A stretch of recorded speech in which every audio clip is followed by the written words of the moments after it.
Welcome back to the TriFecta Airsoft podcast. I'm your host, E-Rock. Go ahead and hit that subscribe button if you haven't already so you never miss another podcast. Also, do me a favor. Go on to whatever podcast app you listen to us on and give us a rating and review. That really helps us rank in the searches. Thank you so much. Let's get into the podcast.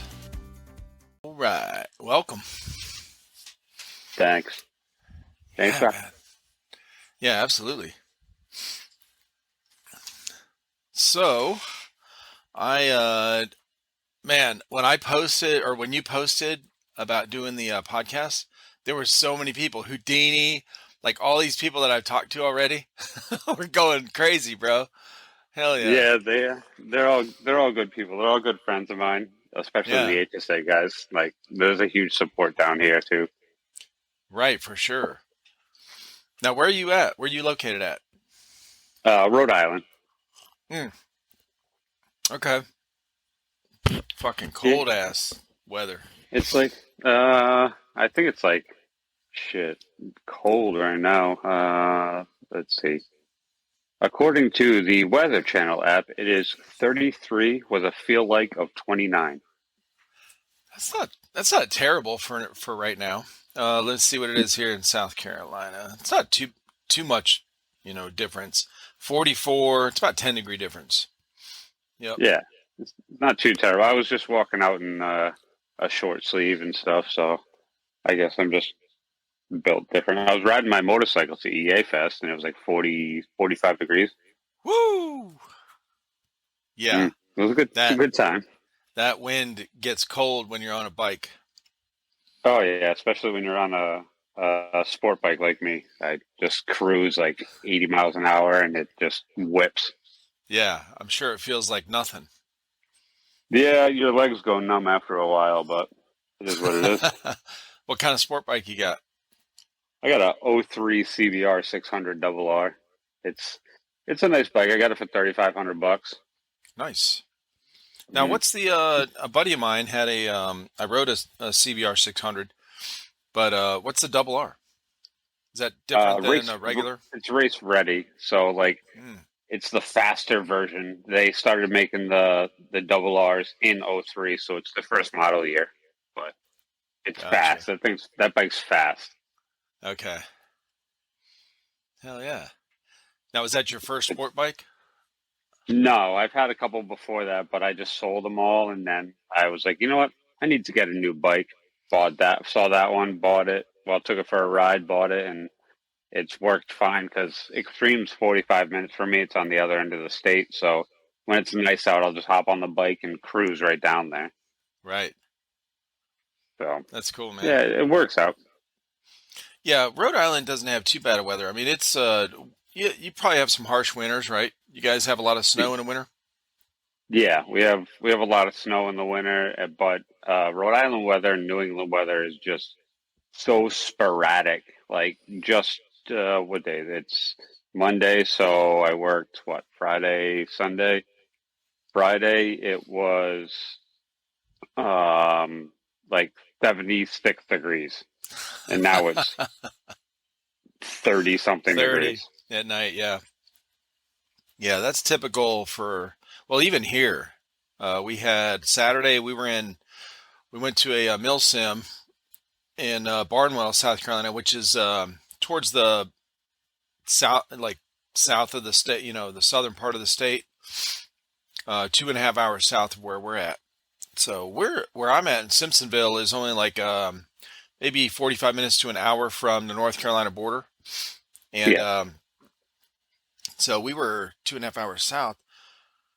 Saturday was sunny and 70 something. And then Saturday night was like in the 30s. Same yeah, thing.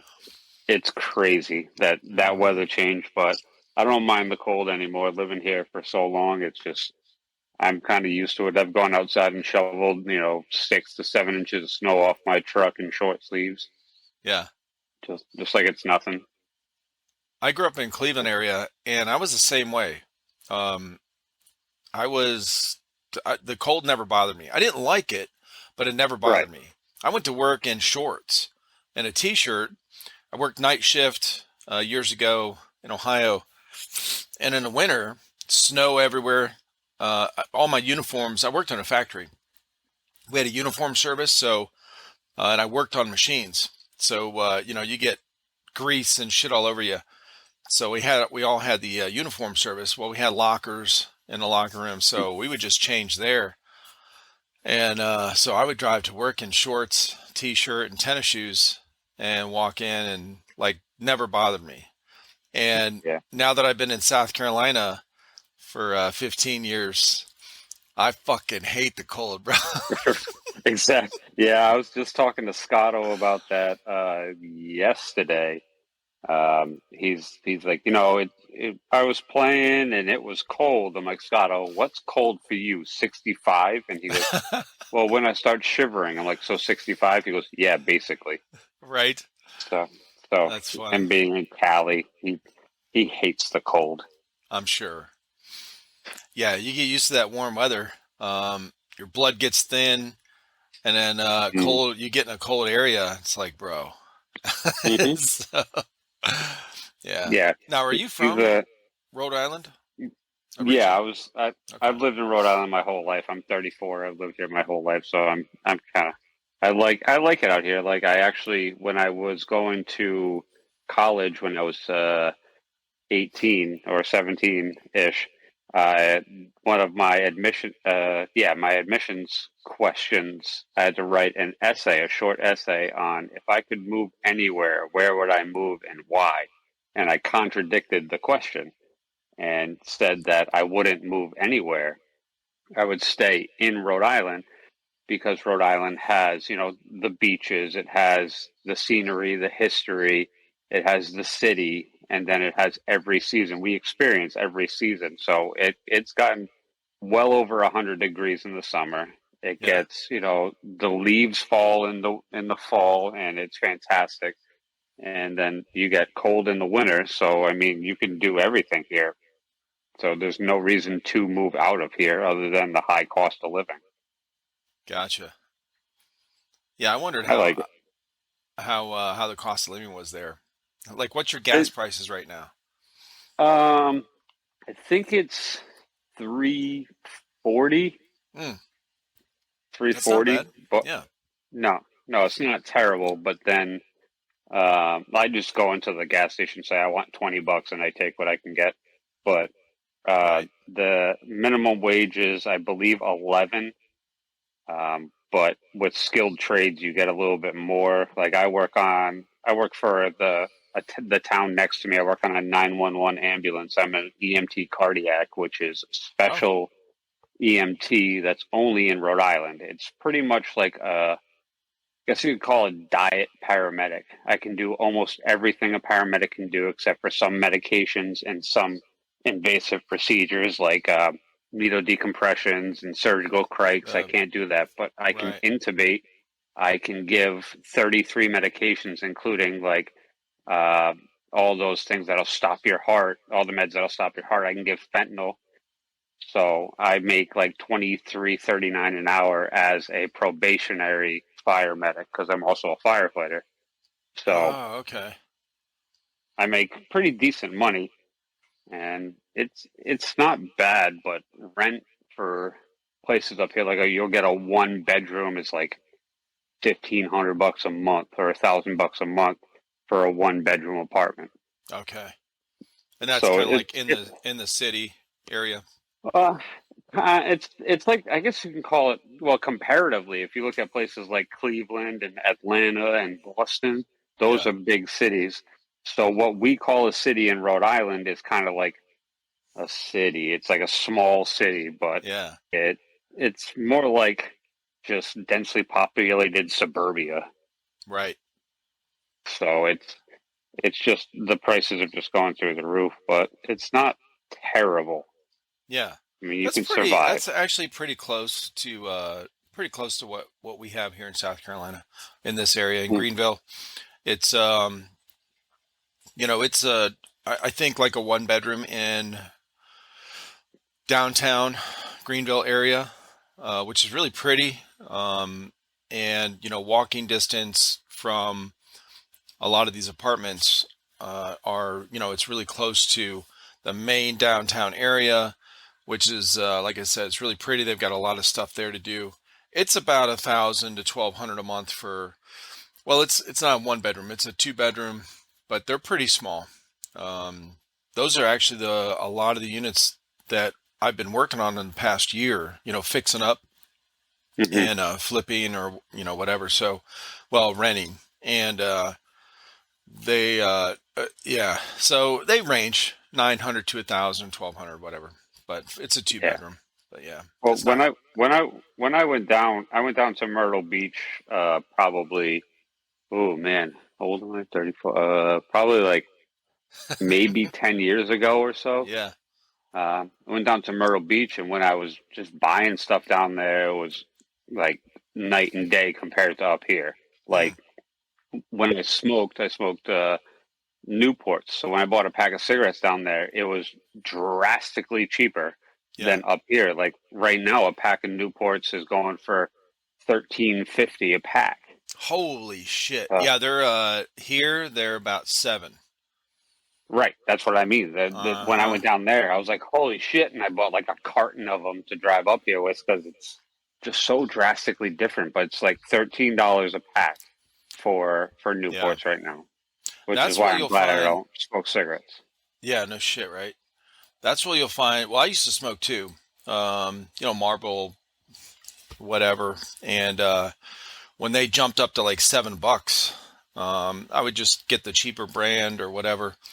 But I think that's where you notice where a lot of people notice the difference between different states is some of those things that where there's certain government taxes on. Mm, So South Carolina is very, um,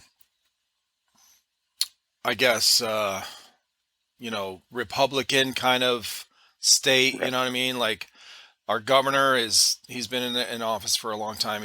I mean, anyone could be better. Everyone could be better. The system's not perfect, but he is that our system down here is very um, open with freedoms and Mm, less government involvement. So it's you don't get a lot of the high taxes that right. and even our state tax is under 7. I think it's like 6% or something. So it's not terrible, but Yeah, yeah, that's the not like freedoms. up here's kind of like it has its perks, but it doesn't have its perks at the same Right. time. Like we have a lot of butting aheads. Like for example, a concealed carry permit in the state of Rhode Island. I have two non-resident concealed carry permits. So I have one out of Florida and one out of I think it's New Hampshire. Yeah. Those give me like 33 states of reciprocity, but they do Hmm. not give me Rhode Island or Massachusetts. So Rhode Island, if I go to the Attorney General's office, it's a May issue, so they can give me a permit and be like, "Nah, you don't need this," and say no and deny me because they want to give for work purposes only. It's actually Uh, written on the permit. But if you go to your police chiefs, they are shall issue. So if you meet the criteria, they will give you a permit. huh. But the police chief's permit has a no wait period for purchasing. So if you Hmm. walk into a gun store, you can be like, I want this. Here's my money. Here's my permit. And they'll be like, here you go. Have a nice Right. day. Where the attorney general's office, you still have to wait the 7 days. Yeah. So it's stupid. And we have red flag laws, Oh, okay. which are good and bad at the same time because I understand the concept. I do, Right. and I support the concept. However, the system is flawed Mm-hmm. because I was in the army for 5 years. I've been through a lot of shit in my life, and I am actually red flagged where I can't purchase any firearms in the state of Rhode Island without a written letter from a doctor saying I'm mentally competent because of one time in 2011 where I called for help and a cop showed Oh, up. like somebody called on me, and the cop's like, "Who are you talking to?" And I said, "I'm talking to the VA. Here's the phone." And he's like, "All right, yep, it's the VA. You're good." I'm like, "I'm fine. I just need someone to talk to." And he left. The cop left Yeah. because of that. They red flagged me and said I'm a suicide risk. So Oh, I, dude. wait a second, because I went to go buy a 308 Remington 700 SPS Tactical, Nice. and they flagged me. And the trooper's like, "Yeah, I can't. You're red flagged." I'm like, let me ask you something. What am I going to do? Shoot Yeah. myself at 300 fucking yards? He's like, "Yeah, I agree with you." I'm like, "Okay, so what about the pistols that I have?" He goes, "Oh, no, you can keep all those. You just can't buy something new." I'm like, "That makes no sense." Yeah. Oh, That is a big problem. Those blanket rules like that, those laws like that, most of those laws are created for the what 5% or less mhm. that break the rules or break the, maybe not a rule, but that's why they're making a new law or whatever. It's a very small percentage of people. It's like, that old saying, "Oh man, that one guy fucked it up for everybody." Um, so the blanket rules are they don't work well for general, No, population. So yeah, that's no. I've heard of that a lot. And you get penalized if you ask for help, and then but then they're saying you need to ask for help. We're Right, going, right. It's well, so don't penalize me counterintuitive. then. Right, because you're criminalizing mental health, but saying Right. mental health's a problem, but nobody wants to get the help because they're going to be criminalized. Like, you're taking away my right to purchase firearms, Yeah. and like everyone's all up in arms about AR-15s. I have an AR-15. Yeah. It's never shot anybody. No. It's sitting there peacefully. Yeah, I yeah. have, All these right here, man, they're like, hey, yeah, they're good. right. I have Yeah. 30 round magazines. They've Yep. never done anybody harm, No. but everyone's like, Except "Oh, my 30 thumb round when I mag." load them. Yeah, like that's it. But it's like 30 round mags aren't the problem, because I want to challenge somebody who's opposed to 30 round mags and say, "Okay, you take a 30 round mag, I'll take three 10 round mags. We're going to time it, and I want to know the difference between the two, because I bet you Right. it'll be fractions of a second." Fractions of a second, dude. Yeah. Yeah, like I'm going to count the rounds, and I'm going to drop it, and I'm going to hit the switch, and I'm going to keep going. Yeah. Like, it's not going to do anything. I You're don't, just making more laws. I think, I really think that most of those any of those laws that are based on like the gun laws that are based on peripheral shit, like the magazine stuff, the bump stop, whatever, all these other, you know, stuff that's the extra besides just the gun itself. I think it's really the ones making the laws. I don't think they care about that one specific thing. I think they care mostly about the getting rid of guns completely, Hmm. and for whatever reason, and then, but they know that that's not going to pass, so they just do these small little chunks. Well, if they'll accept you know this magazine law, then we can push it. We'll just keep pushing it and keep pushing it. It's like some of the ridiculous laws in Canada with whatever guns they are allowed to have, the hunting ones or whatever.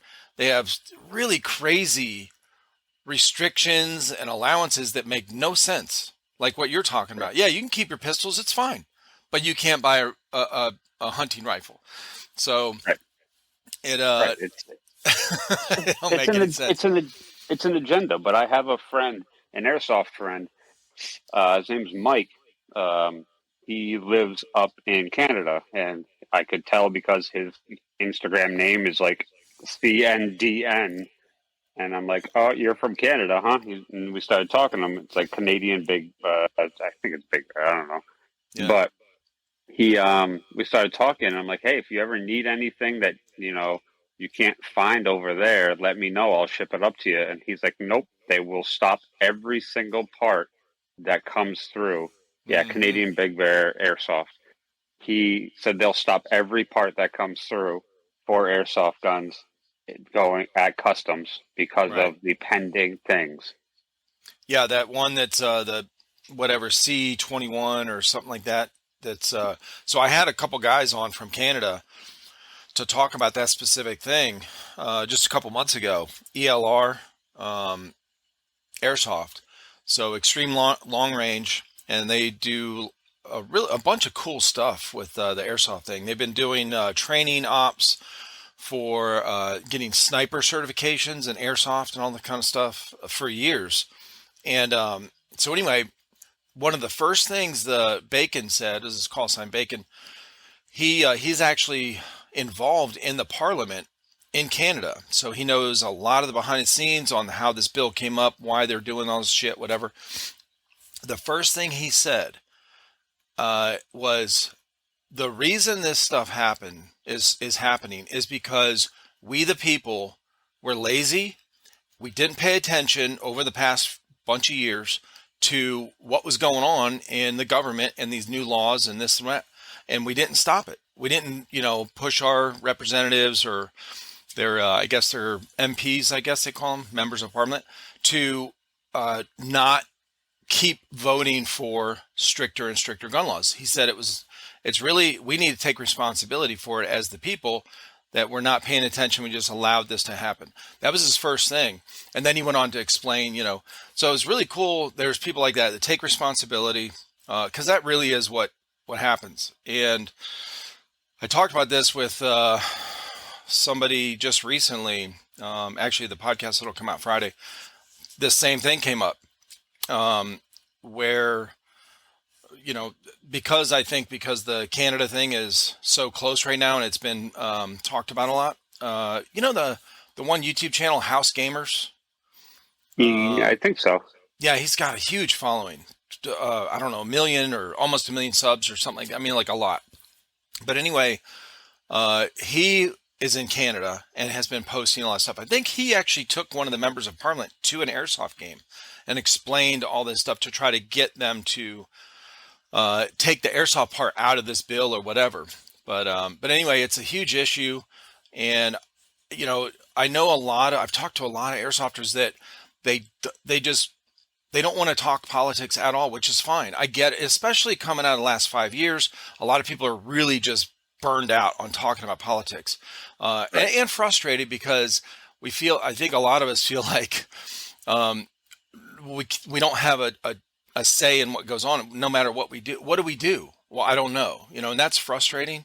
But the one thing we can't keep ignoring as airsofters is gun rights. If you are, if you're voting your gun rights away and you're an airsofter, you go ahead and be willing to give up airsoft in the future. Like this is a progression that we've seen happen in a handful of countries. It's going to keep happening because, especially with airsoft compared to paintball, because the airsoft guns look like replicas. I mean, they're replicas. Right. Anyway, that is an issue for sure. But That's why I always side independent. Like I don't side. I have some Republican views, but I also have, I side with some Democrats on things, but I'm always independent. Even in life, I'm independent. Like I'll see two sides to every story. Yeah, And absolutely. it sucks for Mike. He's always joining whenever I go live. Mike's always joining. I'll just notice that I'll see the CNDN _ and I'm like, oh, Mike's here. Yeah. And he'll always watch that shit. But it sucks for people like him. But it's definitely an issue, especially except with my builds. My builds are flashy. Yeah. Except for one. One of them is the Staccato from Blowback Masters. Oh, nice. That was a $550. Just the frame, outer barrel, and slide was $550. But it's one of 100. Woo! So damn. I have it over here somewhere. Yeah. Well, hopefully you're ready to show off some stuff because you've got some badass looking shit.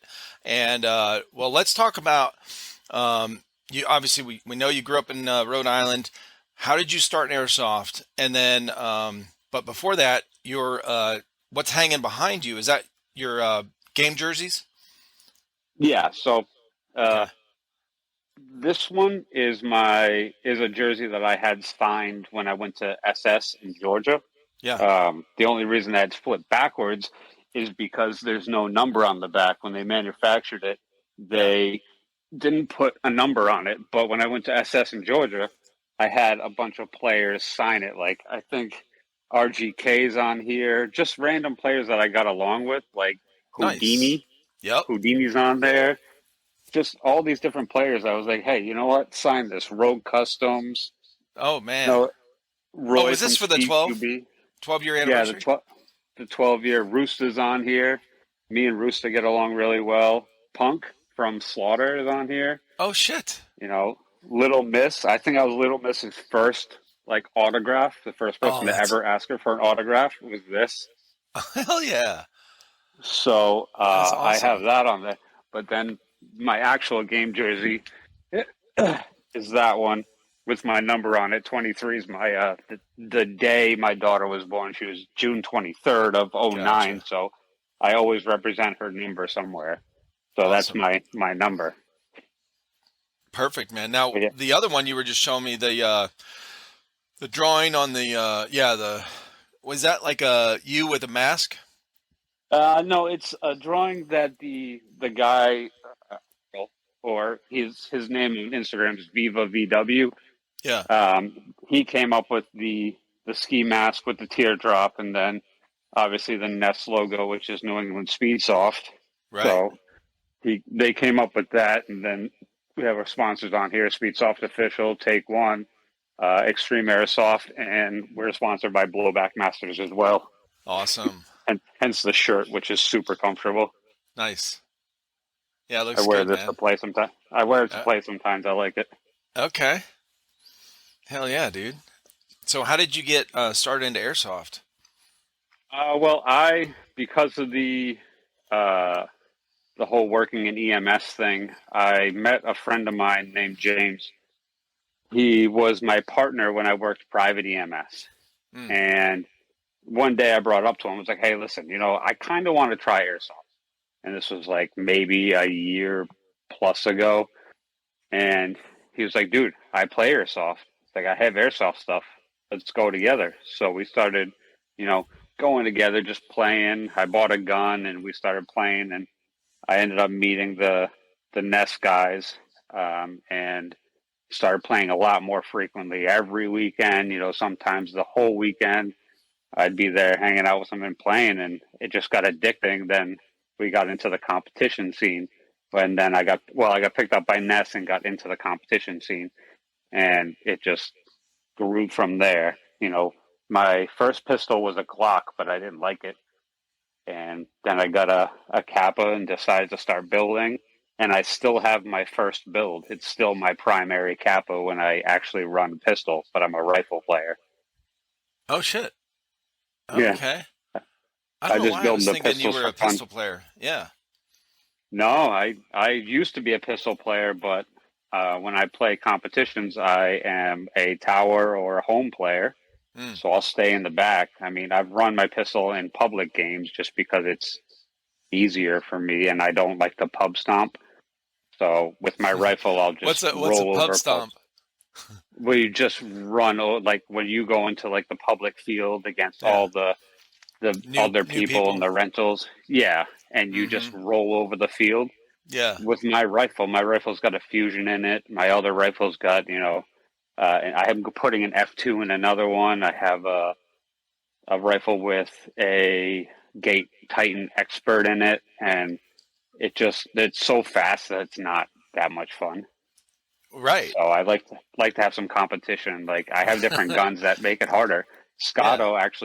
Scotto and Valiant actually got me into the CQB sniper kind of scene. So I bought a sniper and I made it like into a CQB sniper. So it's bang, and then you have to re-rack it every time. Oh So shit. it adds a competitive twist to it. Right. It's so much fun running a sniper on like a speed soft field. It's crazy. Yeah, you got to give yourself some like I guess you wouldn't call it handicaps, but the opposite. Making it more difficult for yourself. So you give the other players handicaps. So at least they have fun, you have fun, Well, it makes you a better player too, because now you're Hmm. not just peeking out and laying ropes of BBs down. You know, Yeah. you're waiting and you're calculating when you can come out and shooting one ball. So you have to be more accurate. You have to just be more vigilant of what's going on around you, so you don't get shot because you only have one shot.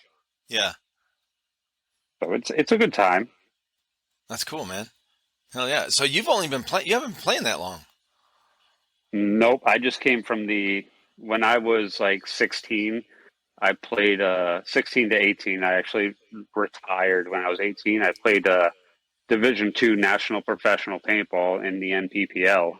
Oh, okay. So I like guys like if anybody ever follows paintball, guys like Ollie Lang. I met Ollie Lang and them when NPPL came to Brockton, and Oh, I hung okay. out with them. So when I saw Ollie Lang came out of retirement, I remembered, seeing them and hanging out with them at the die tent.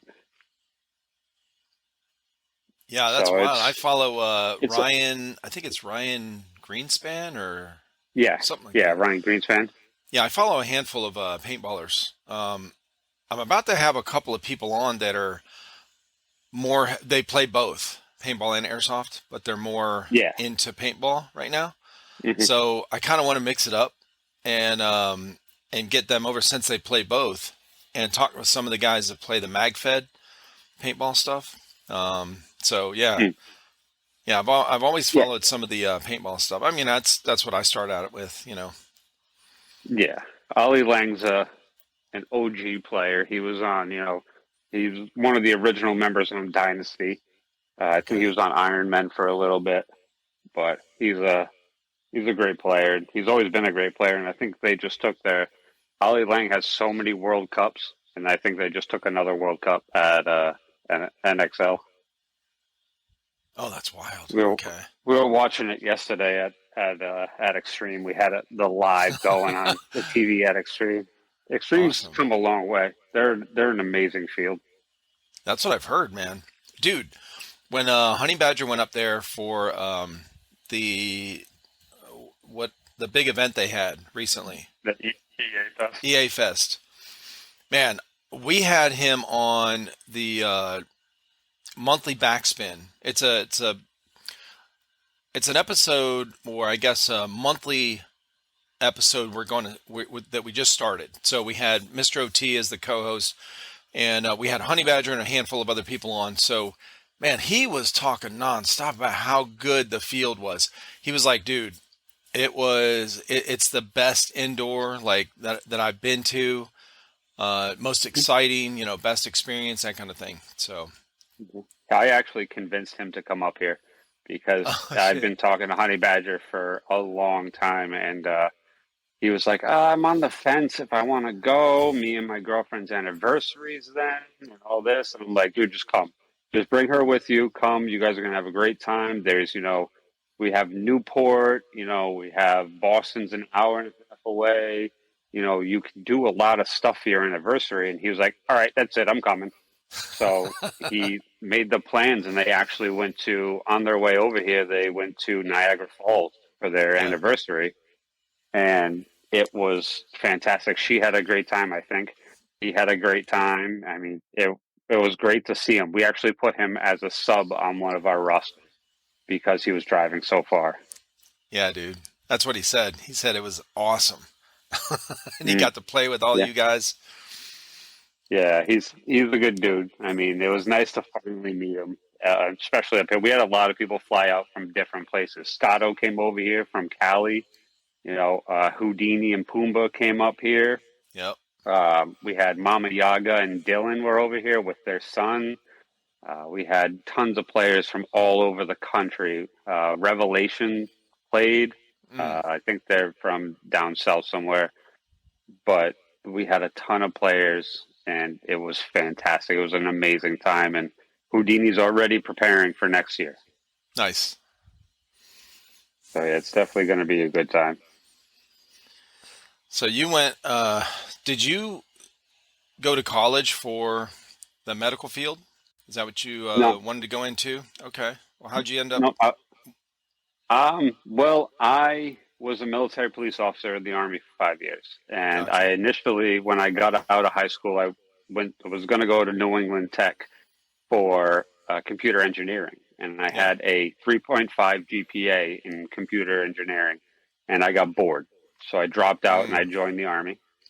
When I got out, I started to go to school for law enforcement because my dad and my uncle were both cops. Mm. I initially tried out to be on the same police force that they were on, but I had some, I hadn't been training physically, so I kind of gave up hope on that. And then I ended up joining a fire department in 2000 and I think it was 2011. I joined a fire department, an on-call fire department, and did that for 3 years. Took a 3-year break, did like motorcycle mechanics, car mechanics, all Oh that, shit. Yeah. and got back into the fire department because I worked at a power sports dealer on Polaris quads, side by Oh sides, yeah. Right. all that stuff. Motorcycles too. I was a motorcycle mechanic, and um, the chief of a local fire department called up to have one of the units serviced, and it kind of piqued my interest back. So I was like, you know what, I'll go join. And I joined that fire department 4 years ago, about a little over, well, yeah, it was about 4 something years ago. And oh yeah, 4. And I am currently a lieutenant on that fire department, and Nice. I am on that 911 ambulance or 911 rescue in the same town. So, I mean, Oh. I love emergency medicine. It keeps my interest peaked because when I do a job that, like when I was a service writer or a mechanic, it's so monotonous Right. that it gets boring. Mm-hmm. So with EMS, and especially 911 EMS, you're always thinking like, okay, this person's got a cough and congestion, is it just a cold, or do they have, congestive heart failure causing the blood to back up into their lungs? Like, Yeah. which one is it? So you always have to continuously think. And Right. that's what I like, something that plays with my mind that I have to think about. Otherwise I get really bored. Right.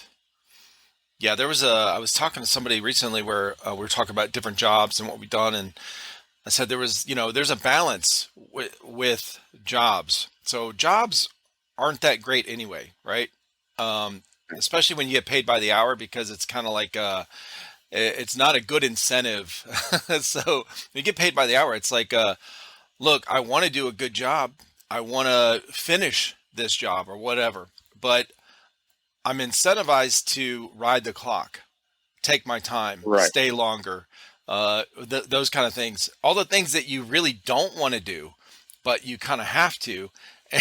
But I was talking about this one where me and my buddy went on this interview. Bausch and Lomb here, they have a couple of plants here in South Carolina. So they make the contact Yeah. solution or whatever. So of course, everything's clean room, has to be perfectly sanitized and all that stuff, so they don't get bacteria or anything in their solution. So there's a job that all you do is dump uh, bags of the bottles, the clear bottles that are sanitized, into this giant, stainless steel bin that starts the process of getting the empty bottles onto the track and on the conveyor and around, so they get filled up, whatever. That's all you do.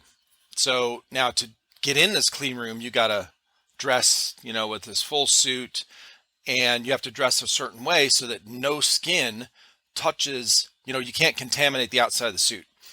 And they test you when you're fully dressed before you go in. They test everywhere. You have to wait for them. It takes like 30 seconds. But then you're in there, and it's only 8-hour shifts, and they have great benefits. So this job pays really high. It's like, I think it starts at like $25 an hour just to dump bottles in here. You get directly hired on. They don't go through a temp service. You get instant benefits. There's no 90-day waiting period or shit like that. Instant, vacation starts accruing, and health benefits, all that shit. So like all this shit to keep people there. And me and my Right. buddy, we went through this interview and we watched the process. And I said, bro, I can't apply for this job. And he did. And he left where we were at. We were coworkers at a certain plant. So I said, I can't do it. 2 days in there, I'll fucking blow my brains out, dude. Like for real. Right. It's no, So he Hmm. did it, and he lasted for about, I think he said 4 or 5 months, something like that, and he had to quit because it's too easy. So Hmm. yeah, That's the thing, is that they incentivize it with, we'll give you all this stuff, but this is going to be the longest 8 hours of your life, because hundred it's not going to percent. be like, you're not going to be jamming out to music. You're not going to be moving around. You're literally just like, Nope. Uh huh. it's it's just too monotonous. Like I can't even do like security guard positions because of the monotony. Like Yeah. people are talking about like, oh, all you got to do is sit in a car. I'm like, that's cool. That's boring, but that's cool. Like, no, I can't do that. There's certain personality types that can. Yeah, We all know no, those guys that different jobs that are perfectly fine with that. Like, what's the big deal, man? We just sit here. Like, dude, I can't do it.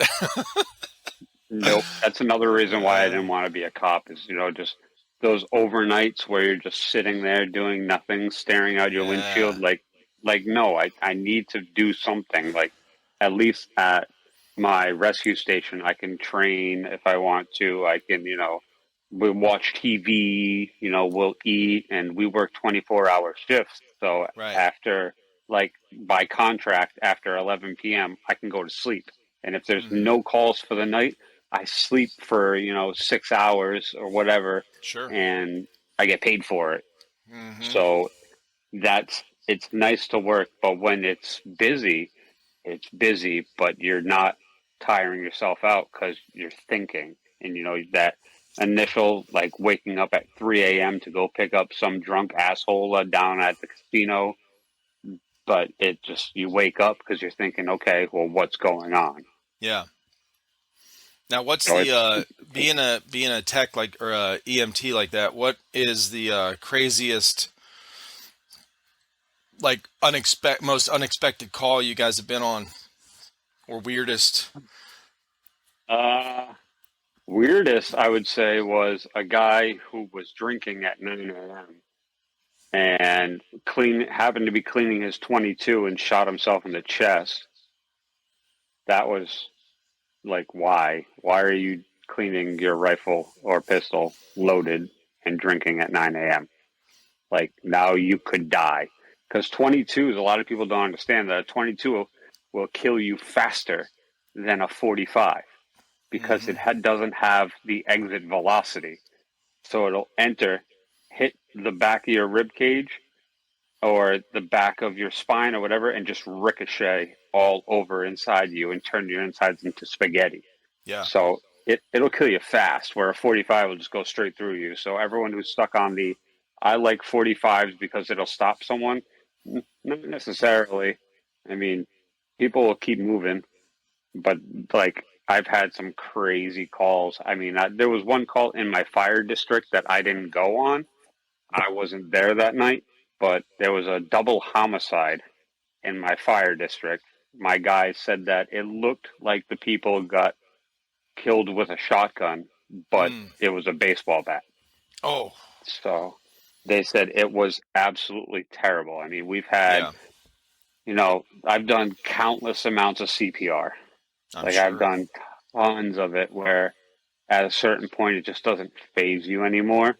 Like, you Right. still go to sleep at night and you don't hang up. It, like you said, it takes a special personality to do security. Yeah. It takes a really strong person to do like EMS, 911 EMS, because you deal with death. I walk into wellness checks and find people dead on their bed and go up to them, check their pulse, check for rigor, and go back and eat a bowl of spaghetti or something and just be fine Yeah. with it.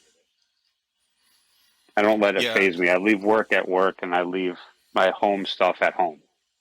Right. Yeah. You kind of have to, and you have to get used to that, or else you wouldn't last very long with that. Right. That kind of job. That's a good friend of mine was in, we both went in the military. We grew up together. We both went in the military at the same time. He went in the Army. I went in the Corps. And he did 2 years and got out. And he came back to our hometown where we grew up and became a full-time fireman. And years later, when I came back to the hometown, we were raising our kids there. Well, then I would do side jobs with him. So he would do, landscaping or, build a deck, shit like that. So I would do side jobs with him. Well, this is around the time when, this is 95-ish, 94, 95. And this is around the time in Ohio where the seatbelt law was just coming into, being talked about.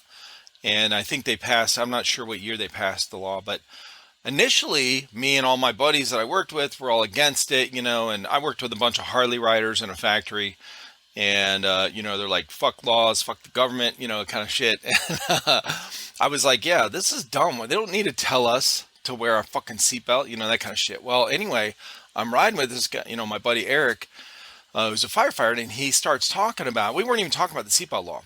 He was talking about some of the wrecks that he's been on. He said, we mostly do wrecks. We barely do fires. We mostly do wrecks. And he said, one of the most disturbing ones was a little kid was, in a car seat, was killed by a guy, single driver, didn't have a seatbelt on, rear-ended him, apparently really fast, flew through the windshield into the back of the minivan, and his body hit the little kid and killed him. And I said, holy shit. That story completely changed my mind about wearing seatbelt. Because initially when I first heard about the seatbelt law, my initial response was, it's my personal choice. And then I'm going, oh wait, if I get in a wreck, I can't control my body where it goes. And I don't want my body to, even if I'm dead, I don't want to be responsible for killing somebody like that. I never even entered my thought process. So I started wearing my seatbelt. But yeah, there's been people ejected out of cars that like out of sunroofs, and then if they go into a rollover, they get ejected out the sunroof, and sometimes partially ejected to where it's just their torso, and the car rolls on top of them and just snaps them. Yeah. There's been people that have got thrown out of windshields and smashed into trees and wrapped around trees. It's crazy. Yeah. Yeah, that's crazy. Yeah, definitely changed my mind about that. I did the test for the firefighter, and when I was really looking to join the firefighting thing.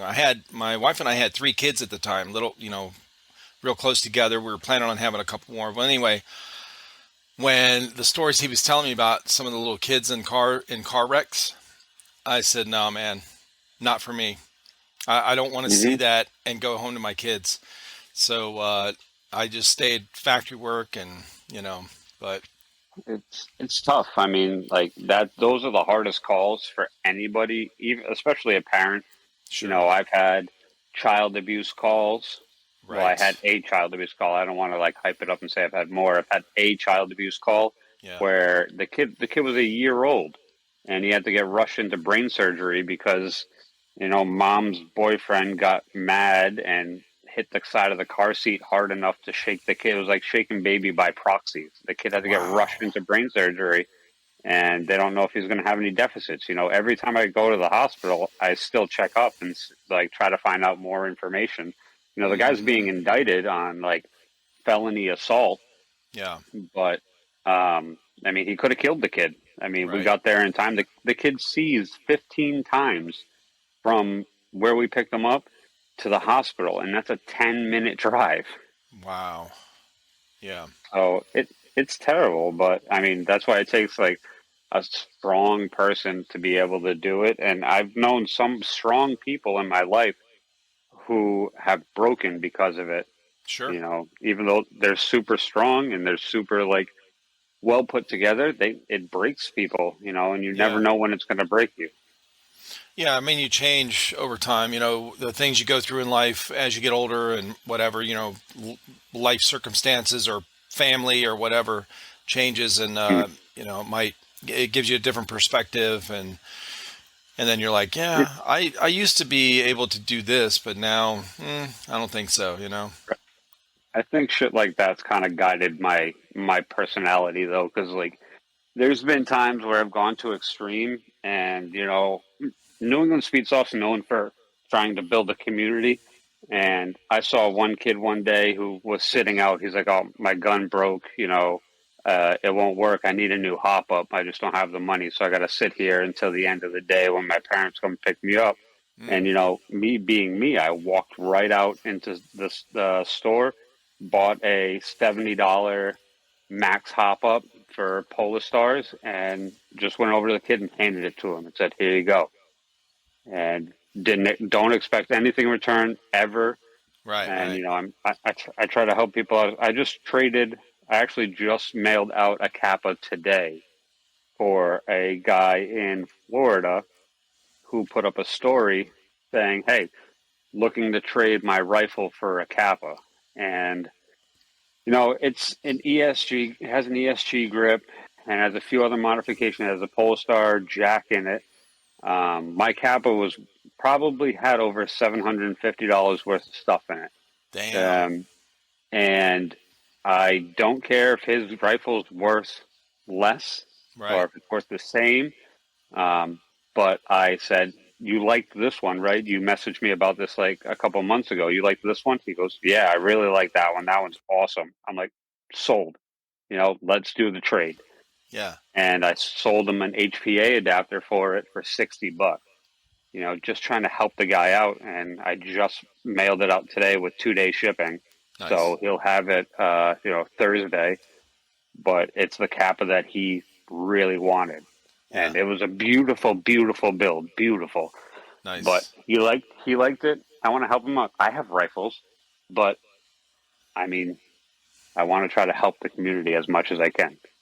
That's a really common thing that I've heard. You know, with most airsofters, they really want to help the new guys out or somebody else that so many stories that I've heard people telling me like, uh, I didn't my gun broke on the day and this person was like, oh, here, use my MP7, whatever, or MP5 Right, or like my Vector. It's like fucking right. all kind of shit. It's cool.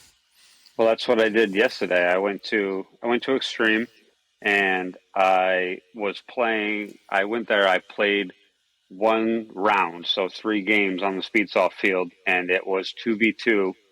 And the other player that I was playing with was newer, and he kept getting out pretty quickly. So it ended up being 1v2, Yeah. and I kept winning against the other two. So Right. I played that 3 rounds, went to the table, took my stuff off, and say, "I'm done." Not out of frustration, just because I don't Yeah. want people to stop playing. And Right. one of the kids was like, "Oh man, I really want to build my gun, my SSG one up." And I was like, "Hey, use mine." So I gave him my SSG one that's got a Polestar Fusion in it. It's got a max hop up. It's all decked out. It's probably like $1,200 worth of shit in it. Yeah. And I just handed it to him. I put a battery in it, handed it to him. I said, "Go run some games." And he dominated after that. He's like, "This is the nicest thing I've ever shot." And I'm like, "Yep, well, you have fun. As long as you had fun, that's good enough for me." I've had people use my Kappas, like just like Scotto. I kept trying to give Scotto guns at the Speed QB event at Yeah. EA Fest, but they kept going down as Kappas. But Mm.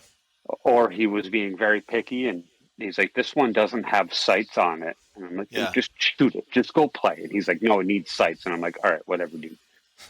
So he, I always let people use my stuff. If I'm Yeah. not using it, go ahead and use it. You know, just go have fun. As long as you don't break it. You break it, you pay to fix it. That's it. Right. Exactly. So what? Yeah. So do you build your own guns then? I build my own Kappas. Yeah, I don't know shit Okay. about rifles Gotcha. at all, So but what I do you build got? What tons of kind of Kappas. custom shit you got right here? Let's see what you got. Oh, I have everything. Oh I don't shit. even know what I don't even know what's in this case, to be honest with you. I just put shit in here. How Oh, this dare one. you? You better label that shit, So bro.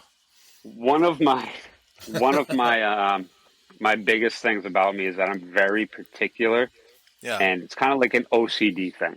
Sure. Um, when it comes to color matching and colorways, I have to build something specifically a certain way. And if it doesn't look good to me, then I will not release it until it looks perfect. So everything gets color matched. So I have this one, which is actually my lower budget one. So it's a heat gradation in gray, Yeah. but we wrapped the grip in Okay. a carbon fiber chameleon thing. Mm-hmm. So everything's just color matched. So the outer barrels, heat gradation, everything. But this is a nice gun. The hammer's heat gradation. I like it, but it's my lower budget one. Like I would sell this one for like $750, $700, Oh yeah, that's low which budget. I mean, it is what it is. For you, it is. Yes. Compared to something like this. I wish I had a better fucking light here. Compared to something Yeah. like this, where everything's color matched, going down. Let's see if I can do this. If this will help at all. I highly doubt it. If you put it on the side, maybe. Yeah. Well, that's not too bad. So the barrel's blue. Yep. The guide rod's blue. The guide rod plug is the same color as the slide, the grip screws, the beaver tail, the magwell. Everything's blue. Oh, that's a good way. Yep. Everything's blue and matched. Even the blowback unit is blue. I don't know if you can see the blowback. Oh, wait, I have an idea. Oh yeah. I'm a fucking genius. Look at you. Everything is blue. So that one is one of my other ones. But that's just one of, I think at one, when I went down to SS and for their anniversary event, I had like, whatever, $9,000 worth of cabas. Oh my God. Yeah. That you took with you? Holy shit. This one's pink and blue. Okay. So it's like a cotton candy build, but again, all the way down to the magwell. Yeah. Everything's all color matched. And I have the screws are heat gradation, so it's kind of like that cotton candy look. Nice. I have an AAP 01 that I built with a Black Mamba kit. Oh, that looks cool. And it's got a custom laser engraving from Extreme Airsoft. They do custom laser engraving, so you can send stuff down to Extreme and they'll with the file, and they'll laser engrave it for you. What do you mean with the file? Like if you email their marketing, so it's like marketing@extremeairsoft.com. Yeah. If you email them what you want, like I told them I wanted Celtic Tribal, and they found that file and then laser engraved it into the Black Mamba upper for me. That's awesome. So you can have anything laser engraved. Okay. And then these two are the last ones that I have. This is my first build. Dude, that's cool. So again, gold. It's super short stroked. So this is my first build, and this is still my competition gun. I still use this, and it shoots flawless. Damn. And then this one is that 1 of 100. Oh, wow. So it's a nice gray and black staccato with fiber optic sights. Nice. The 1 of 100, the staccato grip with it. So got a little America flag. Yep. So this is always going to be like a trophy gun for me. Like sure. I don't think I'm going to use it because it's 1 of 100. But they're all built internally and externally, which is why they have such a high price tag. Yeah. Just because the internals, like when I do a custom, if I have to buy a stock, I have another one too, but that one's not built. That one's just cool. If I have to buy a stock unit to build off of, then I take the upper, the slide and all the internals for the upper off the gun and completely throw it in like my toolbox because I don't use anything. So the slide, the the outer barrel, inner barrel, hop up, blowback unit, nozzle, recoil spring, guide rod and guide rod plug are all new on my builds. There's no factory Jesus. components on them. Wow. So that's why they have such a high price tag. This is my Vorpal bunny. Oh, what? It's just a little 1911 single stack airsoft gun Oh, that's shit. just super tiny. Yeah, it's tiny. Like it's a off based off an anime. I don't know what anime. I just thought it was cool and I wanted it. But it comes in like this fancy little box with artwork, and it has like a little book in here and a bunch of other cool stuff. But I wanted it when I went down to Georgia, so I got it. Let's see that box You know, again. Hold it up. Keep it in the frame for a second so that yeah. Let me just, the camera has a chance to focus on it. Looks cool. Okay. so AM it's 45. like there we go. Oh, nice. But it's got a lot of artwork. All the stuff in the back is either in like Korean or Japanese or something that I don't Yeah. know. But everything's just like that. It's a little gas blowback, 1911 single stack. Yeah. It's just a neat little gun. Yeah, that's cool looking. Oh, yeah. Now with I got the obviously. slide with all the different colors and stuff, do you do any like custom painting yourself, or do you just buy the slides? Where do you get them? Where do you find that So stuff? I buy the slides. I don't do any custom painting because I don't have that much skills. Like Rogue Customs, he has a lot of like painting skill. Right. Um, but I will get the slide. So if somebody says, this is the color scheme that I want, these are my favorite colors or whatever, then Yeah. I'll search around to try to find the the slide that color that I like and design that I like Right. and build it from there. But I'll have to search and I'll have to be really vigilant. Like I have someone right now who wants me to do a build for him. We had to order the slide from Austria What? just because it's you can't get. He wanted a 4.3 and you can't find 4.3 slides like anywhere, and he Yeah. wanted black. So I couldn't find any 4.3 slides anywhere. I couldn't even talking to people.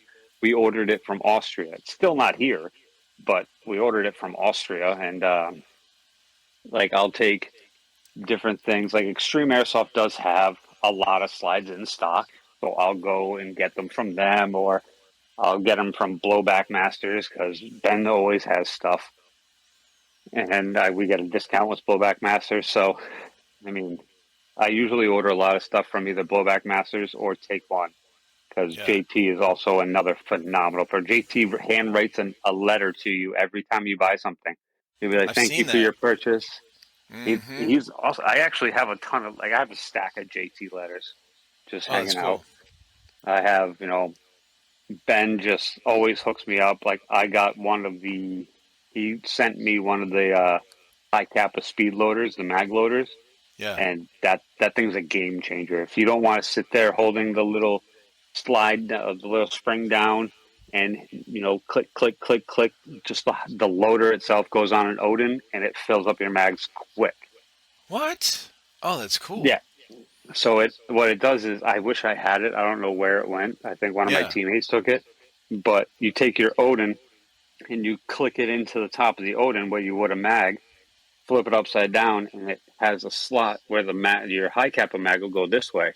You click it in there, and then you spin the Odin just like normal, and it'll fill a kappa mag in under a second. Oh my God, that's awesome.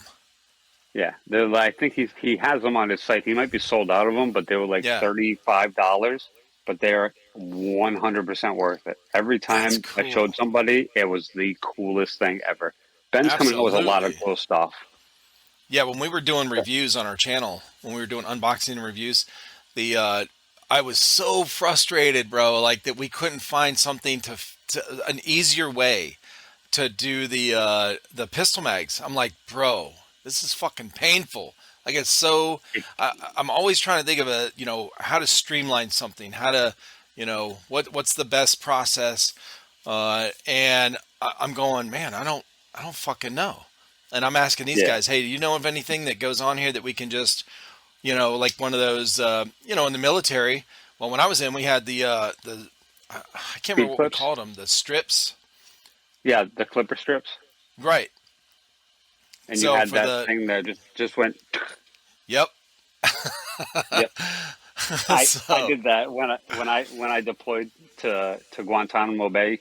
We had to unload every shift we had. We had to unload our mags, put them onto clipper strips, and then every shift we came on, we had to take the clipper strips and load them back into our mags, and it was terrible. But it was easier to do it that way. Ben does have them in stock right now. They're yeah. $34.95. They look like that, Oh, that's cool as hell. but it goes into the Odin like that. That is fucking cool, man. Holy shit. So, so it just loads in no time at all. It's How smart. fantastic. Yeah. No He, kidding. he's Shout he's out to, innovative. who is this? Blowback Master? Blowback Masters, yeah. Yeah. Shout out. Blowbackmasters.com. Hell yeah. He came out with it, and he was like, "Hey, I want you to try this," and he sent it to me because that was right when we got picked up by Blowback Masters. He sent me that, a bag of patches, a ridiculously large stack of stickers. Like, I probably have that many Blowback Masters stickers, Oh shit. and our the Blowback Masters banner, which is right here, just huge. But he Well, sent me that too, and it was fantastic. that sounds awesome. I'm gonna send you one of our patches and stickers. And am I allowed to have a Blowback Master sticker? That that's my patch wall, right? My patch Oh, it looks wall. awesome. I'm just running out of space. You had to get a new one. Yeah, yeah. I definitely I can send you a Okay. Blowback Masters patch and sticker. Awesome. I have plenty of them, and I'm sure Ben would appreciate it too. He's Hell fantastic. yeah. I even have a Blowback Masters keychain on my keys. Okay. I suppose Blowback Masters is he. So Ben is one of my favorite sponsors by far. He's personal, like very personable. I have his cell phone number. Yeah. He's very personable. He comes out and he plays. Oh Like, shit. they actually just put him on HSA. He's an Mm-hmm. HSA team member. Mm. Um, so there's HSA Benji, and he'll play. He'll support his players. He'll offer to buy bags of BBs, or help with entry fees, or help with flights. Or if I was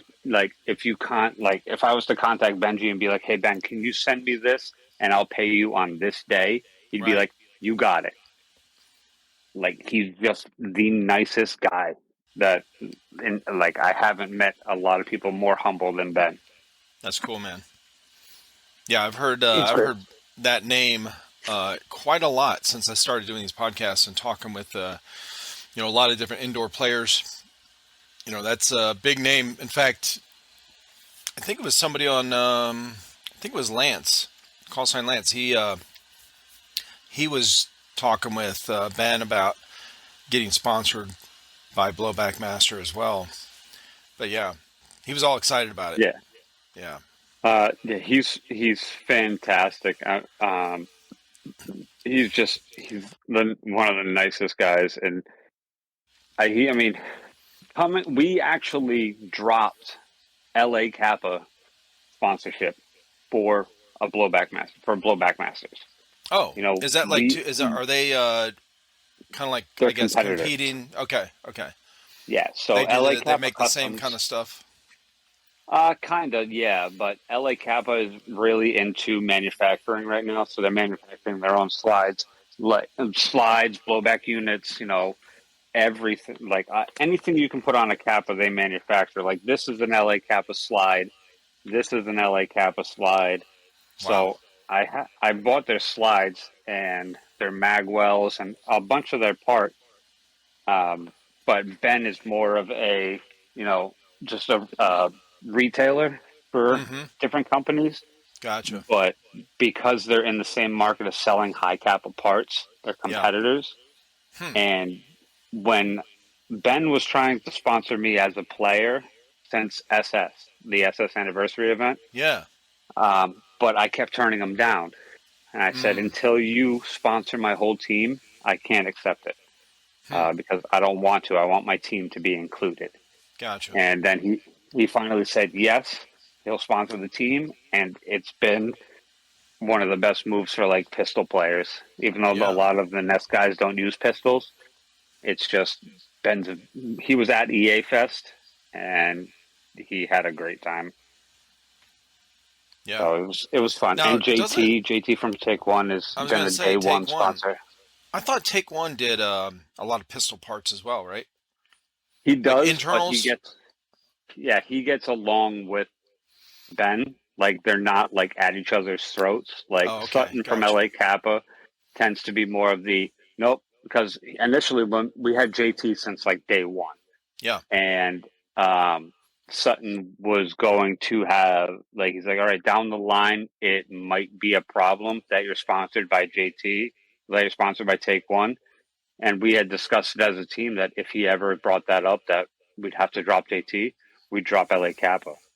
But then we Mm. found out that Ben and JT aren't really at each other's throats. So Yeah. I'd rather go with someone who gets along with our other sponsors Right. and someone who's going to be a better sponsor. When we initially started with LA Kappa, they gave us a public code and they said, all right, use code NESS at checkout and you get a discount. Right. The public discount was 1%. Like, how am I going to pitch that? How am I going to be like, yeah, go to lakappacustoms.com, use code NESS, you get 1% off. That's Yeah. $1. $1 off $100. Now your total goes from $100 to 99. Like, no. Yeah. Now if you go to like Blowback Masters and you use code NESS, you get 5% off. You go to same thing, takeoneairsoft.com, 5% off code NESS. Yeah. Like, we need to help the community, not help ourselves. Well, the thing with sponsorship is, at least I would think.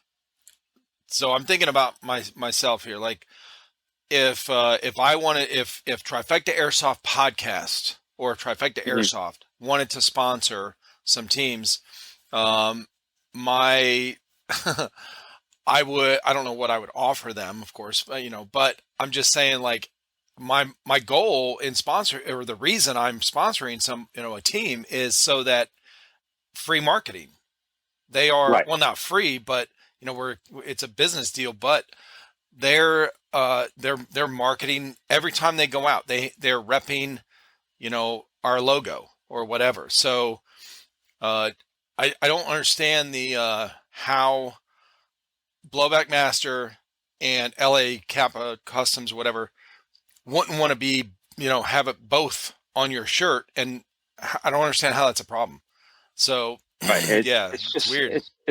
it's a competitive market. It really is, and people want inclusivity or like Yeah, exclusivity. right. So they want to be the exclusive. Like, oh yeah, I sponsor New England Speed Soft, and there's Gotcha. no other Kappa sponsors. Like, I don't mind representing. It's just like I like to get some type of kickback, so to say, like Right. where it's like say, for example, say if you were like, all right, Trifecta Airsoft podcast or Trifecta Airsoft is going to sponsor New England Speed Soft.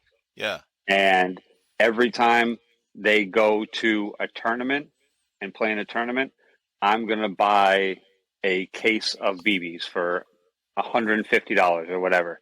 Yeah. And you were like, here's like, we have 9 players. So like, say you bought 1,000 BBs per player. Here's 1,000 BBs per player. Yeah. Literally perfect. Yeah. BBs are expendable, and that's the perfect thing. But to be sponsor someone and say, okay, well, you're just going to represent my brand, Right. and Right. that's all you're doing. You're kind of a crony at that point. For You're a sure. mule. Well, I was making So yeah, that's true. Like, if they don't purchase your stuff, yeah, that's, well, but you know how even these guys, the NASCAR drivers, I mean, they got fucking every name in the book all over their cars, all over their fucking, whatever. Well, I guess not all over their cars. It's one specific, the Home Depot car or the whatever. But their outfits, man, their uniform, whatever they're wearing, has a bunch of shit on it. Yeah, Right. But that they're makes also sense. like their kickback is they're getting paid by that sponsor That's true. to wear it. Where Yep. like when I say like LA Cap was saying, okay, here's 1% 1%. off for your public people, and you Uh-huh. guys have to work to get higher tiers to get different levels of sponsorship. Like, Oh, okay. am I an employee or am I a Yeah. sponsored player? Like, I'm about my community, but you're not going to help me help the community. No, someone's going to use my code and tell me to kick rocks. I'm paying an extra dollar. Yeah. Like, it's not. It leaves a bad taste in the public's mouth to be like, oh yeah, use code NESS. It helps us out, but it doesn't really Right. help you out. Gotcha. Yeah. So It makes sense. Ben was like, I'll give your public 5% off, and I was like, mint. That's fine. That's Yeah. perfect. Hell yeah. 5%. It's better. It helps people out. It might offset that shipping cost. Yeah. Not 1%. Not Well, talking bad about LA Kappa like that. I mean, they make great products. Trust no. me. I mean, you're not putting down the company. You're just that is well, that's not even you. That's between, you know, That's my personal opinion of like, I yeah. like their products. I still buy their products, Right. and like some of their products I really enjoy. Mhm. So I'm not going to stop buying the products. It's just my personal view on it. So I still have their patch on my patch wall. I have no grudge against them. I just found a better opportunity, and I'm Yeah. glad I made the move because Ben is fantastic. Yeah. Hell yeah. Now, Yeah, what was the very first airsoft gun you ever got? I bought a G&G CM16 Predator, Nice. and that was like a $350 gun, but it ran fantastic. And I just got into the smaller, more compact, faster, scene of things. And I mean, I don't get me wrong, that gun was great. I love that gun, Yeah. but I Now, ended up selling it for pretty cheap. how did you know what to start out with? Your buddy that was getting you into it, did he give you some pointers, or like why didn't you just Nope. buy a Lancer Tactical? How did you know to not buy a Lancer Tactical? That's one of the best things about Extreme, besides Yeah. their field. So their field is absolutely phenomenal. I think Monk said it was it was the best field in the country. The speed soft field was the best Yeah. field in the country. Um, but the employees there, the people, they're knowledgeable. They don't try to sit here and be like, well, don't buy this Lancer Tactical, buy this much more higher priced gun. They'll give Right. you comparative options. Like they'll be like, okay, well, this is a CM16. It's $150, $200. Or if you want the next up from it, where you're going to have these benefits, go with this one. Right. So they give you pros and cons. Like if you're looking for a more budget friendly, use this one. But if you're Mm-hmm. looking for something that'll last you a little bit longer, where you don't have to buy another one anytime soon, go with this one. And they have Right. such a wide variety of guns in there, like anything from my CQB sniper to LMGs to EA customs. Like you can see their customs on extremeairsoftri.com. They have custom builds with like Polestar Fusions, Polestar F2s. They have custom pistol builds, which are fantastic. I used to help with that with them, Yeah. but the one of the guys there started getting into it, so they can do whatever. I mean, they're such a multifaceted company, Yeah. and they're Yeah. making all the right moves too. The first time I heard their name was probably, I don't know, maybe a year into our channel, maybe less. JP from our channel, he wanted to do HPA. He HPA'd one of his rifles. I can't remember which one. So he bought all the parts, like the hose he got from EA, and so that was the first time I heard of him. And so he bought, all like the regulator and all kind of shit for the tank, whatever, from EA. And then, of course, as I've been talking with people, uh, finding out hearing their name, their company name a lot. over the last 6 months. Yeah, A lot of good stuff going the on. the speed soft field that they built, um, they did it to like the Speed QB specifications, but it was so big, like the room that they built, that there's actually like a couple feet, like a 3 foot out of bounds on each side. Mm, But they have a media tower in there where you can go up there and watch from a tower inside the field. Their viewing area is the entire, depends on which side you're on, but it's the entire side, one side of the field, yeah. and the back side of the field is all a viewing area. They sell pellet guns. They sell non-lethal, like this, what is it, 60 caliber or 50 caliber, like Oh, rubber the rubber rounds. bullets. Yeah. Yeah, rubber bullets. They sell Mm-hmm. the pepper balls. They sell Oh so shit. much stuff. They Yeah. sell it. They have, London Bridge Trading. They have an LBX room full of LBX. Anything from Milsim to Speedsoft, they got it over there. Parts galore. They have full-time technicians that are absolutely phenomenal. Yeah. It's just such a multifaceted field, and they're That's trying cool. to get into the outdoor. Like, they have land that they purchased where they're going to be building a building specifically revolving around airsoft. So it's going to be one of the first in the country that's built just for airsoft, with an outdoor field and an indoor speed soft field and an indoor field, like public field. Hmm. So That's it wild. it's just, Yeah. their company's making great moves, and they always have the help of a bunch of people. Like, I still help out there when they need it. Like, there's been times where it's like, hey, can you hang out in here and help anybody that they need? Or can you help fix this Kappa? And I'm like, yeah, sure, no problem. Mm-hmm. So I always try to help them out because they've helped me out. Right. I mean, they flew me down to Georgia for the event.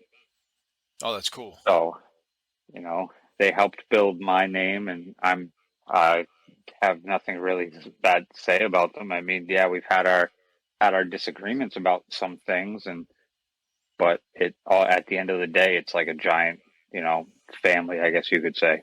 Sure. Well, that's normal. I mean, no person is going to be perfect. No business is going to be perfect. 100%, 100% of the time. Right. That is just life. So in fact, speaking about that, we just got back from Milsim this past weekend. Today's Monday. So Friday was Veterans Day. We went to GTI here in South Carolina, and there was Third Coast Airsoft put on an event called Iron Dagger 2. So the Friday night, bunch of rain from that tropical storm, whatever, coming up through South Carolina, and it wasn't real bad. Like, it was just a constant, steady rain, so it was pretty miserable to stand outside and whatever, but it wasn't terrible. It didn't like ruin the field, or it wasn't too muddy or nothing. But Friday night check in, the registration, they had some issues with their online disclaimer, or not disclaimer, waiver. So GTI itself has to have a waiver signed, which is no big deal. We sign that. It's paper form. We just, as soon as you sign it and put it up, when you get up there for your to check in, the one they were having the issue with was the Third Coast Airsoft waiver, and I posted. So we waited a long time. There was a lot of delays for that to get fixed, and now my sons have been to, I don't know, 8 mil sims with Third Coast since they started like almost 4 years ago, and they love them. It's one of their favorite event hosts. Okay, so, or event coordinators, and the whole Third Coast Airsoft team is awesome. It's like what you're saying. Like, we've had some, I can't say we've had some disagreements. It's there's been some hiccups with check-ins, or things when you run a big event, obviously. And I posted a video, kind of like a rant video, which I've never done Yeah. before. And I didn't mean to, actually. I didn't mean to rant. I was trying to do an update about us being there so that the people that I was going to meet there, because I've met a bunch of people that were on the podcast. So I did this rant video. I didn't mean to do a rant. I was trying to do an update where, hey, here we are. We just got checked in. We're doing this, whatever. We're about to head over here. So if you guys want to meet up, blah, blah, blah. If you get in Friday night, let's hook up somewhere over here where we can talk. So that was the intention when I turned the camera on. But what came out was my frustration and impatience from waiting in this line for way too fucking long, right? But anyway, Third Coast has done nothing but good things with their events. Always smooth process, whatever. And this one thing, so I posted this thing because the end part of it was, hey, here's where we're at. Here's what we're doing. Let's do this, whatever. But the first part was a rant, which I should have cut out. Because I look at my channel, I look at our Instagram page. I'm like, nobody looks at this shit, okay? So I posted that thing. I'm like, no, just like the handful of guys that I'm trying to meet up with here are going to see it. Well, I guess a lot of people saw it. I felt shitty, man, because I was like, I never want that one thing, that one mistake or that one hiccup in something to be a defining moment for whatever it is, a person or an event host, a company or whatever. And I certainly don't want to be the person that does that.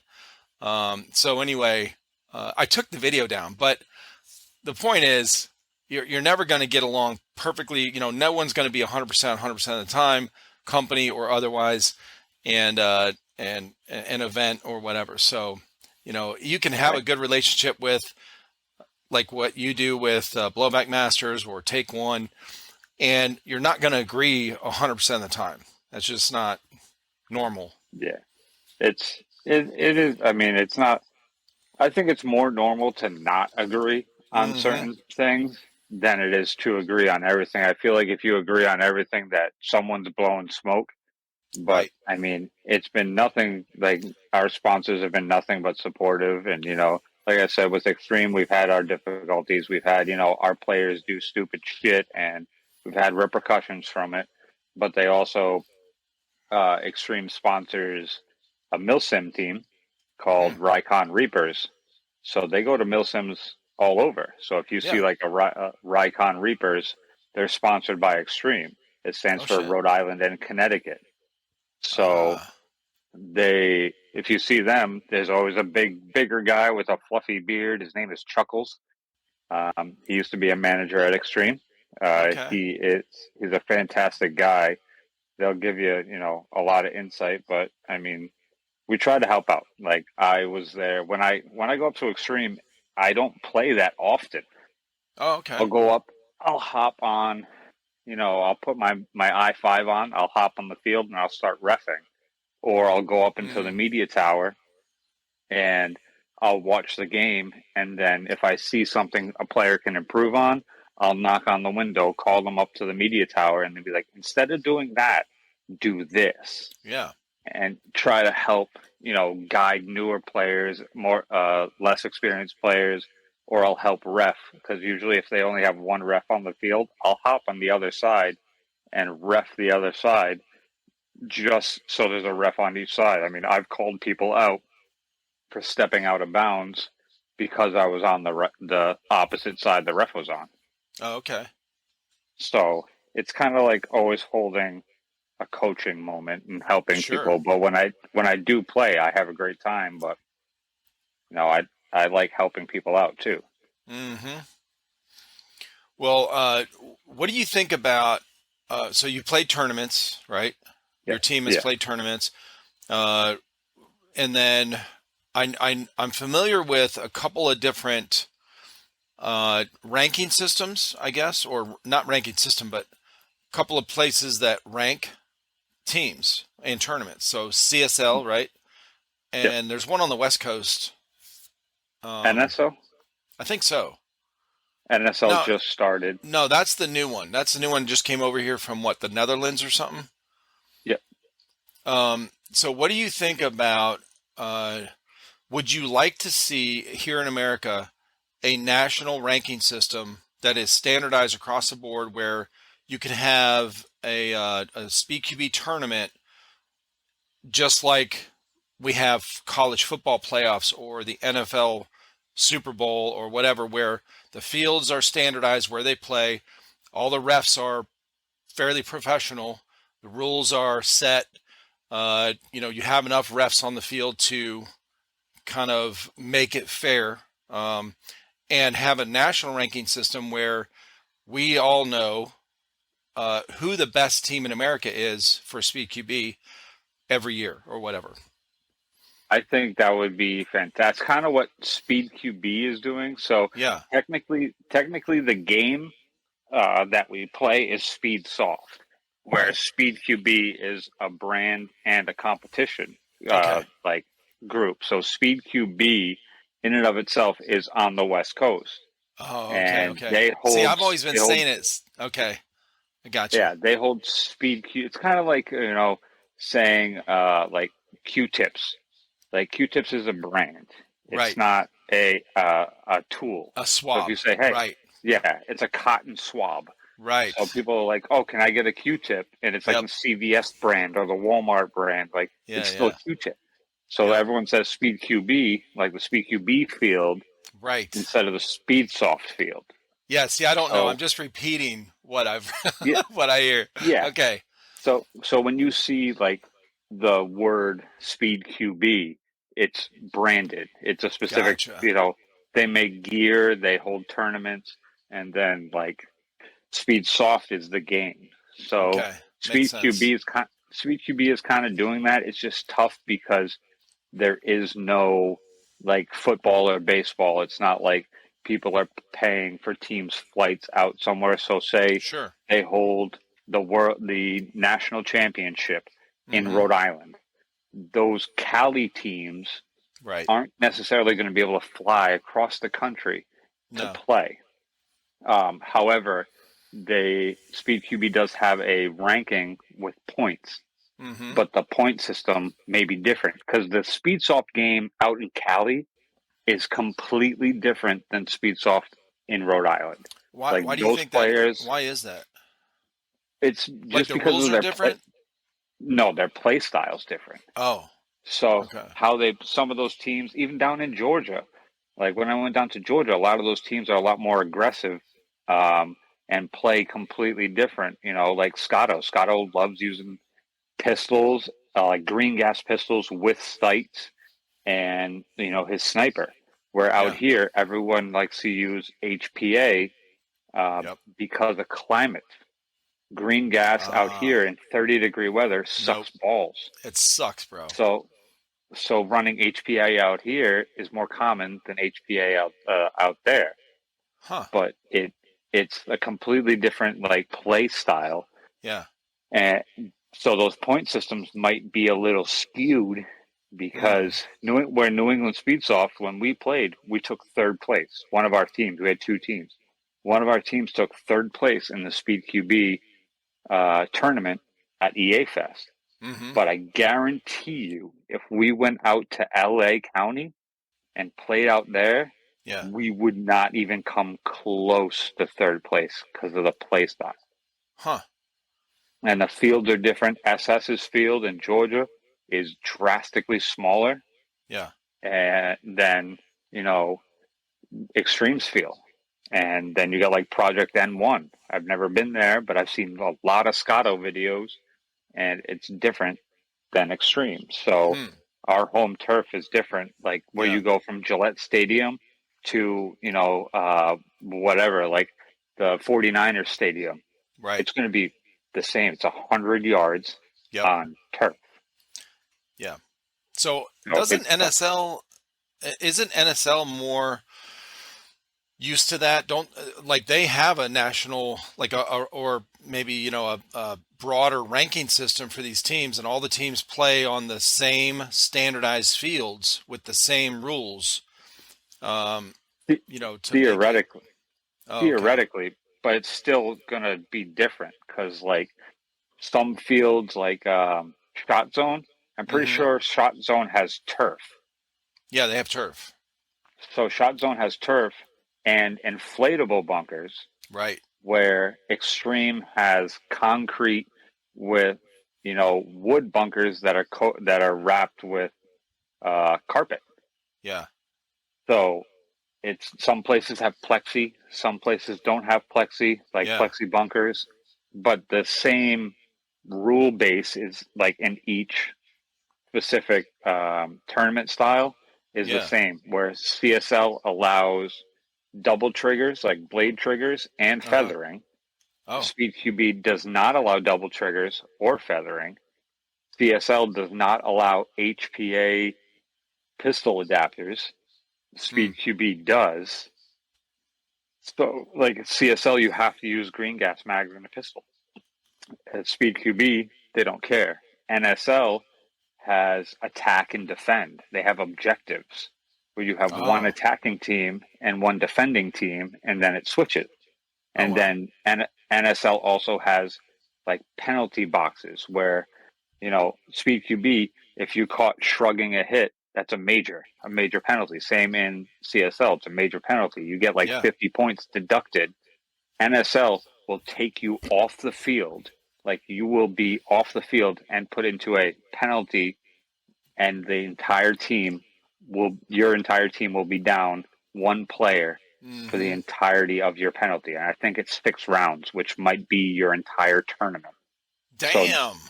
every other team has a power play for the whole tournament. They play with 5 players. You have to play with 4 because your guy got caught cheating. So he didn't call his hit, basically. Right. So we Okay. call it Okay. shrugging. So you get hit and you shrug it like, oh, I didn't get hit. It wasn't me. That was something So else. it's If a you get clear, like very, very clear that you knew you got hit, but you're right, not calling. and Okay. Gotcha. like the Speed QB and CSL also have those penalties. Like, Mm-hmm. it's called like a blatant no call, and that's like a 50-point deduction. Where NSL will just be like, get off the field, Yeah. and your team will be down a player for almost the entire tournament. It happened to a team at NSL. Wow. Yeah, That's wild. Well, what do you think but it would take to get to push this thing to the next level of, we have a, what I was talking about, national ranking system, best player or best team, in America for Speedsoft. What would we have to, I mean, logistically, I understand, the fields would have to get all the same. So there's, things that do, concrete things that have to happen. Like, literally, they have to change part of their fields. I get that, they just make them all standardized, but well, the same size with the same I bunkers and all that. I don't think that it necessarily has to be the same bunkers. I think that it would just be an advantage, a home field advantage to the team. But you would have to do essentially what all major sports do.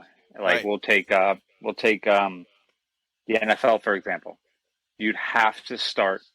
You'd have to divide the country in fours. You'd have to have Right. like an AFC East, an AFC West, an Yep. NFC East, and everything. You'd have to do the categories and let everybody battle it out until there's only 2 teams in the entire country Yep. who have won against everybody. And then they compete in a national championship, but you'd have to Exactly. divide it so everybody's on the same playing field. So if you take, we'll say North Carolina and up, Right. and say, okay, well, this is the CSL Northeast or the CSL East, and Right. this is the CSL Southeast or whatever.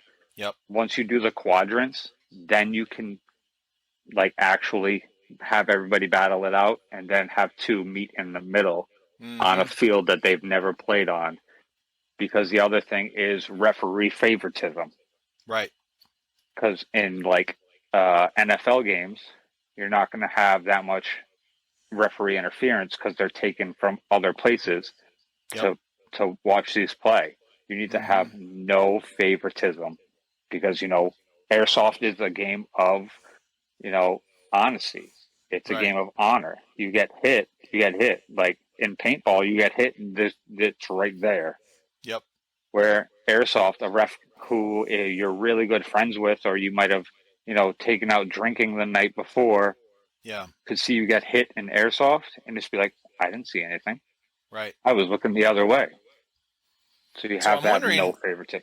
I'm wondering if there is enough revenue in airsoft in general. Well, not airsoft in general, in Speedsoft to get a pool together, or it can be individual. So let's say your team you have sponsors. If you got more sponsors, or would these sponsors be willing to, and the fields, individual fields that are, there has to be an incentive for these fields to modernize or update their field to make it tournament worthy, okay, for Speedsoft. And then now, I mean, the logistics, honestly, like figuring out how to pay for teams to get from here to there to play.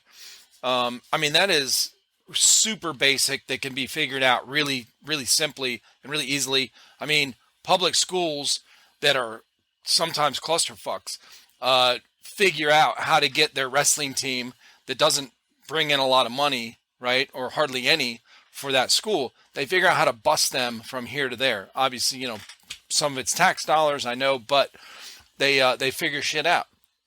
There's got to be a way. Yeah. There's a monetary, there is already a monetary incentive Okay. for fields to do things like that. So, we'll take Extreme Airsoft for example. Yeah. When Extreme Airsoft holds a Speed QB event, they have to obviously pay a portion of the entry fees and stuff to Speed QB, Right. or the entry fees go directly to Speed QB. People do this, but then they're hosting it, so they get a portion of the revenue. And on top of that, sales from that day, from the teams coming up, entry fees or whatever, and then the recurring business. So where, these these fields host this tournament or this event, people are coming in, buying snacks, BBs, guns, upgrades, repairs. There's a Right. monetary gain where, if Extreme has, we'll say, 50 people on a normal day, but on a Speed QB event day, they have 150 people. Right. Monetary revenue. That's an incentive for them to hold these events and create something that people want to return to. Like the example is Extreme. They put up that Speed QB field so fast, then people came down from, like I said, you got Houdini, Pumbaa, Scotto, Yep. Honey Badger, all these people from all over the country came up there, and now people want to return. Yeah. So next EA Fest might be that much more explosive, and that's a huge revenue gain. And now Double, triple. Yeah. more companies. Speed QB wants to hold more tournaments there. BSL wants to hold more tournaments there. NSL will probably host a tournament there. Now that word got out. I'm sure, the desire for someone like you to come up to Extreme because so many people are talking about it has heightened, because you're like, so many people are talking about this place. I want to go see it. C7 Viper and Mrs. C7 came up for EA Fest. They had a blast. Little Miss Airsoft and her boyfriend, Rogue Customs and his wife, they all came up. Scott, US Airsoft, Scott Hallenbeck, he came up. SYG guys, they came up. They're always fantastic guys. Nice. But even Roy from Speed QB was like, this place is fucking amazing. Awesome. Just the word of mouth. There is a monetary, incentive for fields to do this. Right. And it's just a matter of, if the team is sponsored by that field, then, in my personal opinion, if the team performs and gets that high national ranking, then the field being the sponsor should be like, we're going to fly you out to this national championship Right. because you guys have promoted our business. You're wearing our stuff. You're wearing our logo, and you guys have made us proud. That's all it takes for a team, like especially us, is a Yeah. little attaboy. Like, Yeah, this for is sure. our team. We're proud of these guys. Like, I mean, again, I love Extreme. I do. One of the biggest things that was kind of like a kick in the balls was us taking third at a Speed QB event and them not being like, we're proud. This is our posted on Instagram. This is our Speedsoft team. And they took third. We're proud of you guys. Great job. Yeah. Yeah. Just a little attaboy is what a lot of teams need. A little promotion. Well, sure. I mean, that's the difference between, a new player that starts out indoor, gets turned on by the speed soft and is like, yep, this is cool. I want to do this. And, now, like, what do? You play open play, like regular pickup games for, a year, 6 months, whatever it is, until that person gets bored. And why do they get bored? Because now they want the next level. What's the next level? A little competition. Uh, and why do you want competition? You want to test your skills, but you also want to say some bragging rights. You also want some bragging Right. rights. You want to be like, man, I feel great. We did awesome. When you have those games as a team, and this could be any team for any sport really, but when you have those games where everyone just gels together, it's like everyone is just on, right? We're all connected. All that chemistry is just there, and you just fucking annihilate, right? And it feels great. You had some struggles, like you overcame them, and then bam, it feels good. That is, and we won. There's a winner and a loser. It feels good.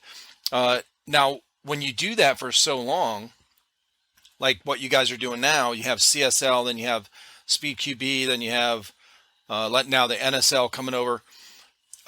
There's as a player like yourself on a team that plays these tournaments, have you ever thought, I want to test my skills against like whoever you've heard of, another team that you've heard of that might be really good, right?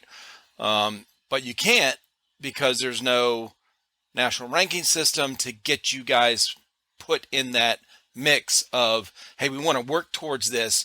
We can get better. Our team can get better, and we can beat Murder Inc., SYG, whoever, LTD. Right. I mean, it definitely the game of airsoft, competitive airsoft right now is all clout based. Mm, It's all like who we hear the most of. Murder Inc. is actually we're good friends with the Murder Inc. guys. Lou, well, I mean, I've known Lou for a little while now. His guys. We've played against them. They've come to our fight nights when we used to host fight nights at Extreme. Like Extreme Airsoft would, I mean, not Extreme, New England Speedsoft would host fight nights, and they would compete against us. They're a tough team to play against. gotcha. We've had our differences. We've yelled at each other on the field. Yeah, We told each sure. other to go fuck themselves, and like started like fighting words. But at the end of the day, I still shake hands with Lou. I still shake hands with all those guys. Matt and all of them. They're great guys. And same thing with like those other players, but it's all clout based right now. Like SYG. SYG is a great team. They Yeah, really are. And the only reason people know they're a great team is because of their clout. Because yeah. you got guys like Demo. You Demo, got yeah. guys like Demo really brought the national attention to that team. But then you play against people like Max, who was a great dude, Roosta, all those guys. And then you're like, holy shit, these guys are really good. But then you have slept on teams that don't get the clout that they deserve, like HSA. HSA is a phenomenal team with a group of phenomenal guys. All those guys are awesome, Yeah, but they don't have the clout. Like if you look at their Instagram, it's got low, like fairly low. It's got like 600 followers or something like that, right. but they're not on any national rankings, but Mm-hmm. they're a great team. So it's tough to do it unless the team has clout. You don't know what the team's made of. Right. And that's like New England Speedsoft.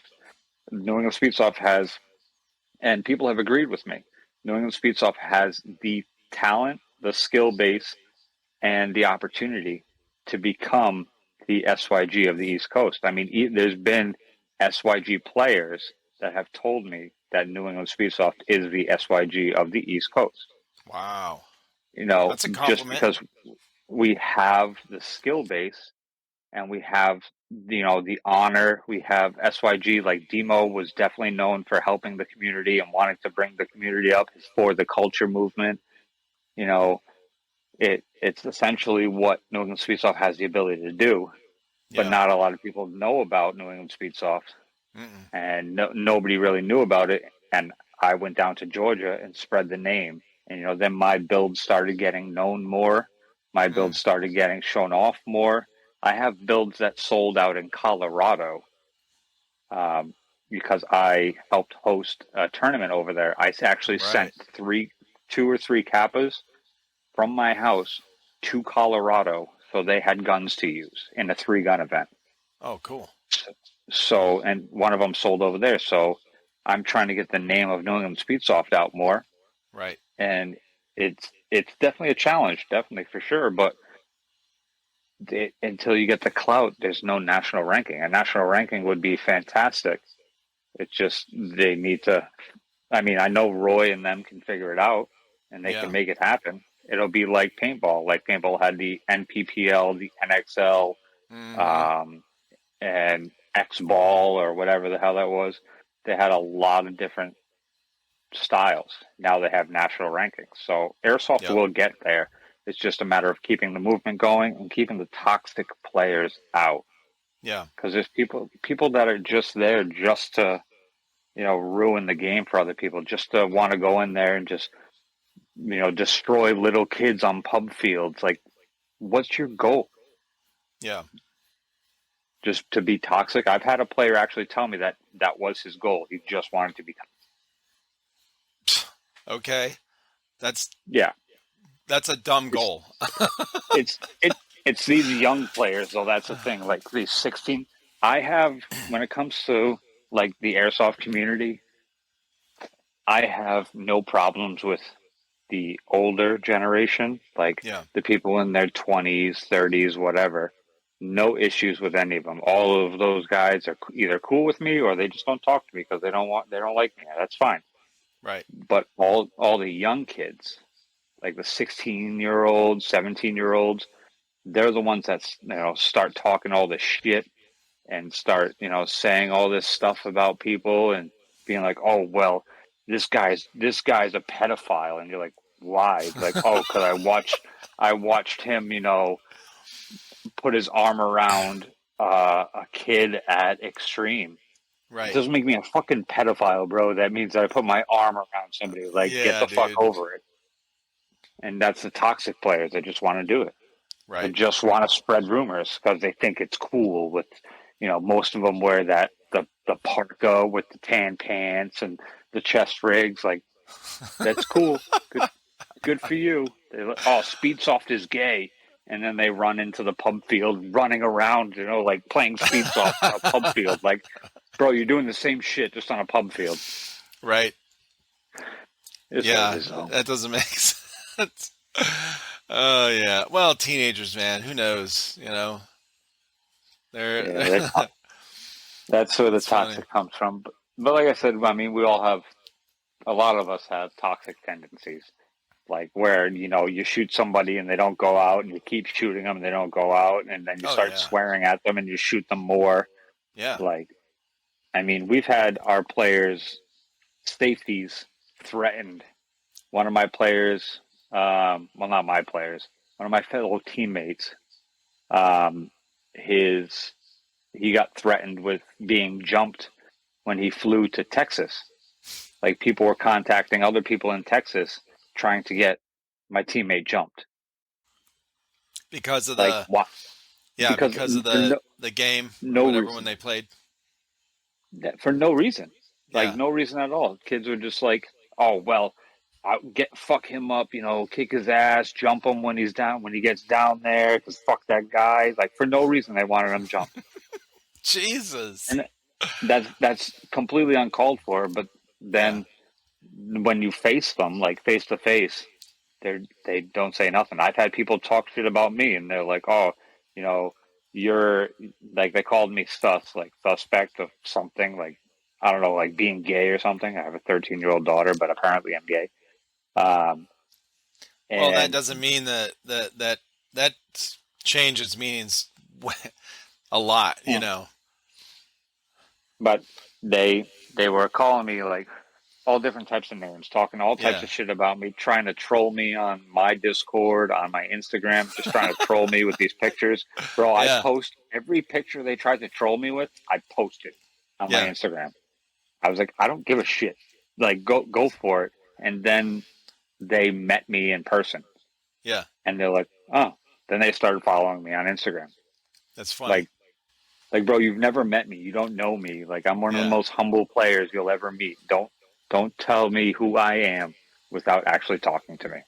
Well, that's the classic, you know, the where people just follow the crowd. You know, it's been like that forever, and they do the, you know, now it's the online crowd. So they just see something online, they go, oh yeah, and they latch onto it and just do, you know, say it, whatever. That yeah, that's that's a common, more common now because the online shit spreads so fast.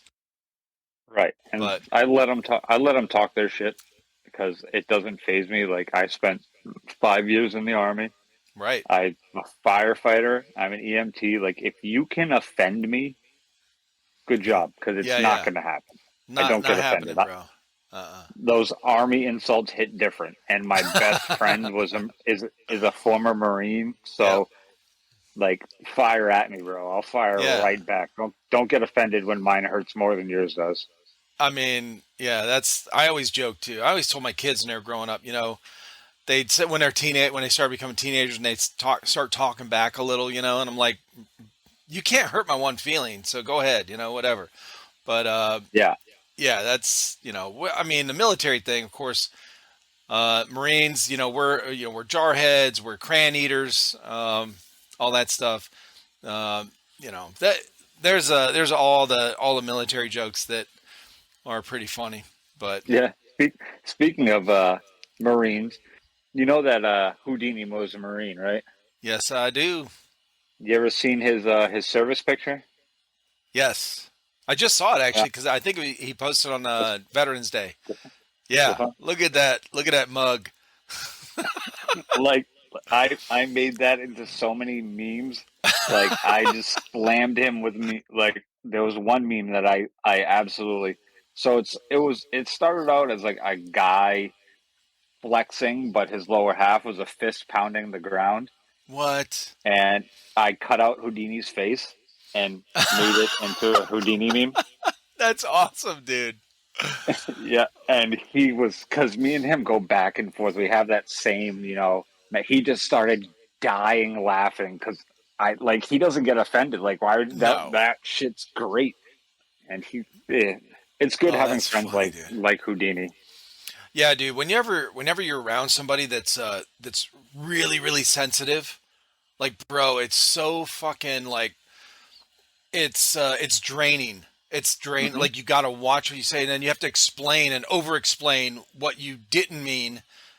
You're just It's like you're a smart ass and sarcastic, and they're like, "But you said it." I'm like, "Bro, okay, look, I understand people, talking about like there's a balance with, hey, asking for help if you really need it, but there's also a point where you should start getting mentally and emotionally tougher, right? Where people just in general, people are talking about mental health and all that kind of stuff. Like you're supposed to be stepping stones along the way where yes, you're going to have moments of weakness. You're not going to be 100% 100% of the time, but you should start getting to that point where you're not always the wounded one, where your team, whatever, whoever it is, your family, your friends, your husband, your wife, always has to keep coming back to you because you fucking fell down again emotionally. Like, dude, right, you fell down for this the last time. Did you learn? Or do we right, need to go over it again? Did you get a little right, and stronger this time? Like, bro, come my on. the biggest thing that I hate is people who dish it out but can't take it back. Like if For you can't sure. take it back, then don't open your mouth. because Right. I'm going to come back harder. I'm going to try to one up your comment with something else. Like I can't stand it if somebody can't take it back, but they're sitting there trying to dish it out. They'll say something. I'll just be like, fuck off. Like, I don't want to talk to you because you're going to get offended when I Right. call you short or something. Like I said Yes. the other day, Houdini said something, and I was like, we should take silhouettes of. No, Scotto said we should take like silhouettes of players and stuff. I'm like, why? Houdini's going to look like a character of Lord of the Rings. Like, what is That's that going to awesome. accomplish? And we just go back and forth because he can take it and he dishes it back out. If you can't Right. take it, then don't say anything. For real, bro. Just stay out of Like that game, okay? You're not to that level yet. there's a kid at Extreme who thinks I hate him, Yeah. and that's just because he's really annoying sometimes. Like we'll be talking, like be having this conversation, and out of nowhere you'll all you hear is, "Hey Doc, did you see this? And I want to show you this." And he'll interject, and I'll just look at him and be like, "Dude, stop fucking talking. Can you not see I'm in a conversation?" He's like, "Oh, Doc hates me." I'm like, "I don't hate you. You're just Oh. annoying sometimes." Well, this is the problem with. I was just talking to my wife about how parents have a job to teach their kids manners, respect, all this stuff and basically the basic rules of the society that that they're going to live in as adults. Because when they're little, the main consequence is just around their parents, right? Their family. As they get older and older and older, there's different steps. So they start going to school. Now, if they're, rude or whatever, their teacher might yell at them. And then when you're in high school, go ahead and disrespect somebody, the wrong person, you get punched in the face. Like there's consequences along the way. And then when you're an adult, 18 or older, and you're not a minor anymore, you do something stupid, you might end up in jail or with a record or some bullshit because your parents didn't take the time to teach you manners and respect. And I think some of these kids are growing up like that kid. They don't know. Like if I interrupted my parents when they were talking to somebody when I was growing up, you get scolded. I wouldn't get smacked or nothing, but you get scolded.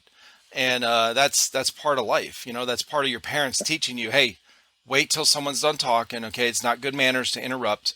But yeah, It's that's so that I have like two points on that one. One, my daughter um, learned that one, and it kind of came in like a couple different forms. Like when she would interrupt, I would continue talking to the person, and then she'd keep interrupting, and I would like say in a louder voice, "Can you see I'm having a conversation?" And she'd be like, "Yeah." I'm like, "Okay, then why are you interrupting me?" And it got to right, a point where she stopped interrupting, and she's had consequences for her actions. Like one day when she was a lot younger, we lived near a CVS, and she went in there, and her friend was actually putting items in my daughter's backpack. Then when they oh, walked out, the alarm went off, and they ran because they're right down the street mm, from our house. They ran. So I found out about it, yeah, and I took her and didn't yell at her, nothing. Just walked her right back to CVS, and I said, "You pick out everything that you just stole." And she was obviously shaken. And she picked out everything. I said, "Now you go explain to that manager what you did." yeah, And she was crying, but she said, "I stole these items." And I told the manager, "I'd like to pay for these items, but I'd like you to keep these items to right, make up for what my daughter stole." Swipe my card for, I think it was like $40. And I looked at my daughter and I said, "You understand that daddy can buy 10 of every one of these items, right?" And she's like, "Really?" I'm like, "Yeah, you ever need money, you ask me. You don't steal a right. single thing." So she learned that humbly. But a hmm lot of Good kids for you, today, man. For real. To do that oh, though, to go back and take care of that. Good for yeah, you. absolutely. Yeah. But she learned that one, and she's been humble ever since. When she was just a baby, like I'm super proud of my daughter. I love my daughter to death. She Yeah, lives for with her sure. mom. Me and her mom unfortunately split up. I love her mom to death, and I would love another chance with her mom. We were together for 15 years. Oh wow. Um, so I'm very proud of the woman that my daughter's become. Right. But she learned the consequences to her actions. And, when she was a baby, she used to go to church every single Sunday with Yeah. my ex's friend's parents. Mm. And one day she came home and she said she wanted to pack up all the toys on her own accord, all the toys that she doesn't play with. And we said, okay, what do you want to do with them? She said she wants to donate them to kids who don't have any toys. Wow. So she actually packed up toys that she didn't play with anymore and donated them to kids Yeah. that didn't have any toys, all on her own accord. And I was like, Yeah. holy shit. But like a lot of these kids, this is the second point, don't think about consequences for their actions, because there was actually an incident where the the kid who tried to have my teammate jumped kind of got consequences to his actions. Now, I'm not, supporting the decision, but they played a game at Extreme. My teammate and the kid were playing a game in the public field, and my teammate put, that it was an extreme game where feathering was allowed, and my teammate put a couple extra shots into the kid, not a whole mag dump, not a full Right. auto dump. He put maybe like 10, 15 rounds into the kid, and it resulted in some consequences. Now, I'm not going to say what the consequences were, Yeah. but the kid complained, and the kid was 16. He's like, I'm a minor. The same kid who threatened to have my teammate jumped. Right. So in my eyes, that was consequences for his actions. Right. But these kids hide behind, I'm a minor, or Yeah. you shouldn't have done that. That's against the rules, but they feel like they're untouchable. Mm-hmm. So it is what it is. I mean, kids just don't understand there's consequences to their actions. And when they meet the consequences, they complain. Yeah. Well, I think So, for the most part, from what I've heard, is talking with different people, the airsoft community is probably one of the best places for these younger guys, guys and girls getting into the sport. It's probably one of the best environments for them to get around because of people like yourself and most people I've talked with that have been in the sport for, any length of time, that are older, mature, more mature. They're all very giving. They're, and these kids are learning that by example. Now, they're also learning from some of the shitty videos that they see on YouTube or whatever. But I think for the most part, the majority of the players, teenagers or whatever, are going to be kind of funneled into that. Hey, this is a wholesome community kind of thing. This is a good thing to be around. Don't it's a game of honor. Don't be a dick. All that kind of shit, right? I think the majority of the players are like that, and I think it's a good environment for sure, from what I've heard and seen, for these teenagers to be in. I think the more people that are more mature and, people like me who try to help the community, if we outweigh the toxicity, then it'll make it better. Because one of the kids that was actually talking shit about me a lot, the one who actually met me in person, he now plays Speedsoft, Mm. and we get along pretty well. Like I'll say hi to him. We'll shoot the shit for a little bit, but he plays on the Speedsoft field now, and he doesn't give me any trouble. Yeah. And that's not by force. That's not by any type of consequence. It's just by him actually taking the time, or me like constantly getting into hey, there's this. Like the one thing that really got him was when I first started talking to him and trying to mend that relationship, I guess, or start that relationship, was I let him use my SSG-1 on the Speedsoft field. I said, Yeah. here, take this, take my mags, go play. And ever since then, he saw the generosity and it wasn't for my own personal gain. Like, Right. I wasn't like bribing him to like me. I don't care No. if people like me. I really Right. don't care. But it was more of a, don't judge me until you know me. And that kind of stuff. I'm trying to build the community at Extreme and get rid of the toxicity, and it seems to be working for the most part. Because now he tells his friends, Doc's not a bad guy, like I've been saying. He's actually a really good guy. Right. And once they know, then it gets passed down, and then people are like, okay, well, maybe we shouldn't be this toxic. Hopefully, that's the goal. But toxicity Sure. will never be out of airsoft. There will always be toxic players, but it's just how we combat that. Like by doing it with anger, it doesn't work because then they become more toxic. Yeah. So Yeah, it I is hear you, it is man. what it's still a great sport though. It's really good for both physical and mental health too. Yeah. Because you get out there, you get your mind off your troubles. You play speed Yep. soft, and you're always trying to look around, see what's going on. You're not focusing on my dog just died, my girlfriend left me. You're focusing on, okay, this guy's over here, over here, over here. Same thing with like milsim style games. Like you're focusing on an objective. You're not Right. dwelling on what's going on. You could sit at home and dwell all you want, Yeah, but it's it's bad. worse for you. It's worse. It's a bad place to be, man. Being stuck in the Right. house, and whether it's from a physical thing where you literally can't get out like I was, or if you're gripped with anxiety and fear of being around other people, and that's a fairly common thing as well. Like, get yourself out of the house, get around people. Airsoft, you get around other people, you get in close proximity, you talk, you build friendships, you build relationships in some way, and it's a great competitive sport. So, like in tournaments, like you were saying, like you're friends with these guys, but when that whistle blows or whatever, when the game starts, fuck you, bro. I'm taking you down. And then right Right. after, hey man, good game. That's what feels really good in sports. When I was in football or whatever it is, it's when you have that really strong competitive thing that builds the camaraderie. Even if you get in fights, verbal, you're yelling at each other, you're pissed off. When the game's over, hey man, we're good to go. Right. That's happened to me too. Like I've had good friends of mine on really good competitive teams.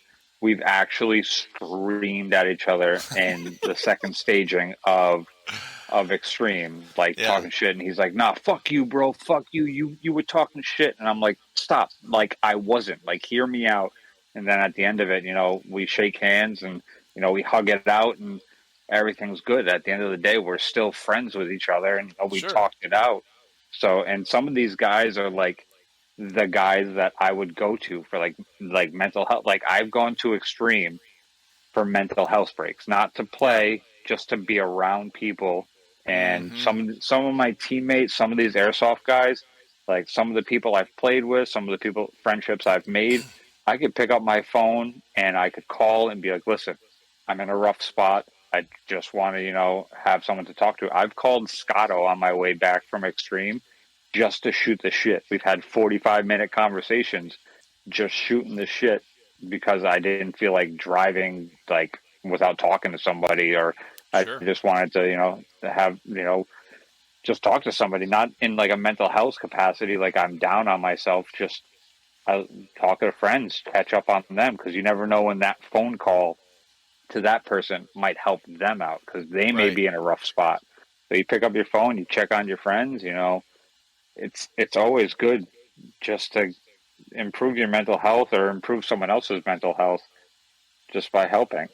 Right. I hear you, man. Well, listen, bro. It's been awesome talking with you, and great to meet you finally. I've known about you for a while, and recently started hearing your name a lot more, and so I'm glad we got to work this out. Yeah, I'm glad to be here, and I appreciate you having me on here. Hopefully one day we can meet up somewhere, and whether it's at EA Fest or whatever. I mean, I might be going down to Indiana for NSL. I mean, Okay. some way I'm sure we'll cross paths, and I'm sure it'll be a good time. If you can make it out to EA Fest next year, that would be fantastic. Yeah. Well, Like, what you were saying earlier, like when they had that event, all these different people came out. So originally, I wanted to go to that event because of the people. and then and I still do. I want to meet everybody, that we were talking about, and then, but now because all these people, and a couple of people I've talked with have talked so highly about this field, I want to go see this place. I want to go check it out. So it's kind of a, I have two reasons or pulls to go there to meet all you guys and then also check out the field. So yeah, definitely. It is. I'm way more open to traveling now than I was because my health is a lot better. I can move around a lot more, a lot easier. So, hell yeah, dude. It'd be great to have you up here. I mean, I'm sure the guys up here would be grateful, and I mean, it'll just help out, with the podcast too. People will know who you are. Right. A lot. Even some people up here didn't know who C7 Viper was Right. until EA Fest, and now they know who he is. EA Fest is just a huge community get together. I mean, we Yeah. had a bunch of different vendor booths and just people like just cohabitating inside of Extreme, watching the games. And when I went down to SS, people had heard of me, but they had never met me. And I was standing next to Ben from Blowback Masters, shooting the shit.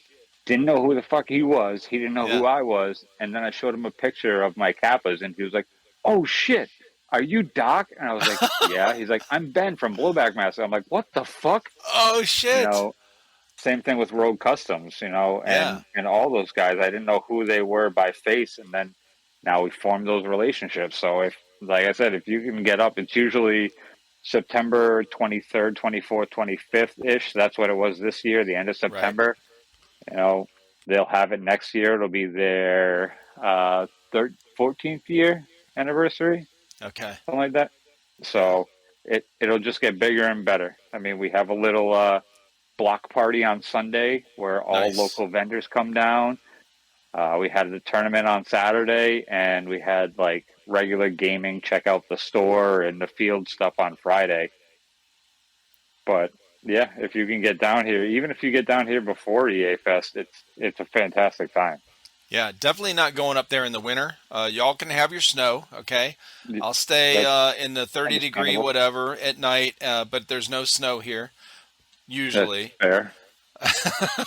But spring, summer, oh yeah, and fall. Fall's Yeah, pretty. we have So outdoor fields up here too.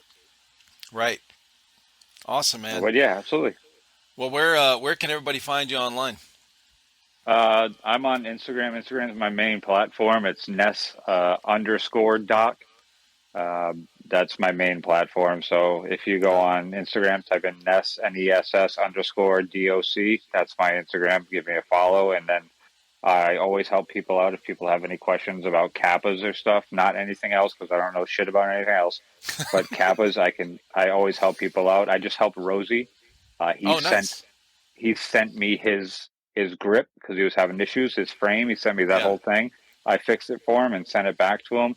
Rosie wants to 1v1 me.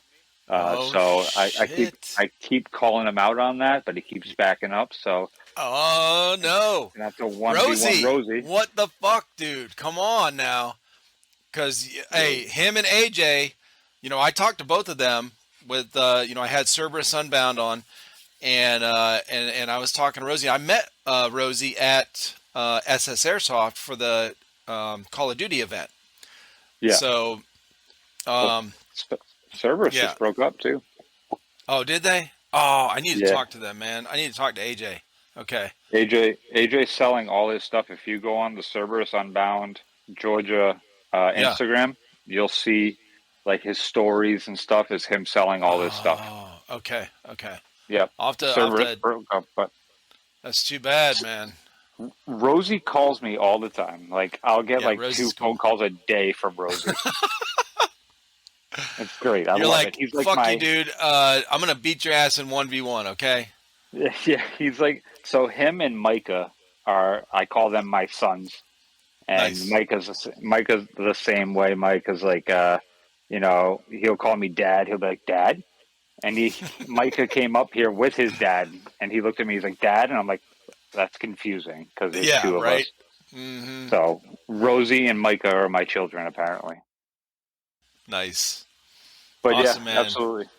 Well, I appreciate you, bro, and I'll have the links for all your team and your Instagram in here when it comes out, and I look forward to talking with you again. Hopefully, we need to talk to whoever we need to talk to over the next year or whatever to get a national ranking system. I want to see a playoff system nationally and a Super Bowl for Speedsoft here in the next, in the future, where we all know, like inexperienced people like myself, will know who the best team, Speedsoft team, is in America.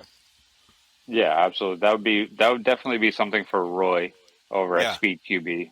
He's awesome, he's the one to talk to about that. cool. All right, dude. You have a good night, man. I appreciate you. You too. Have a good night.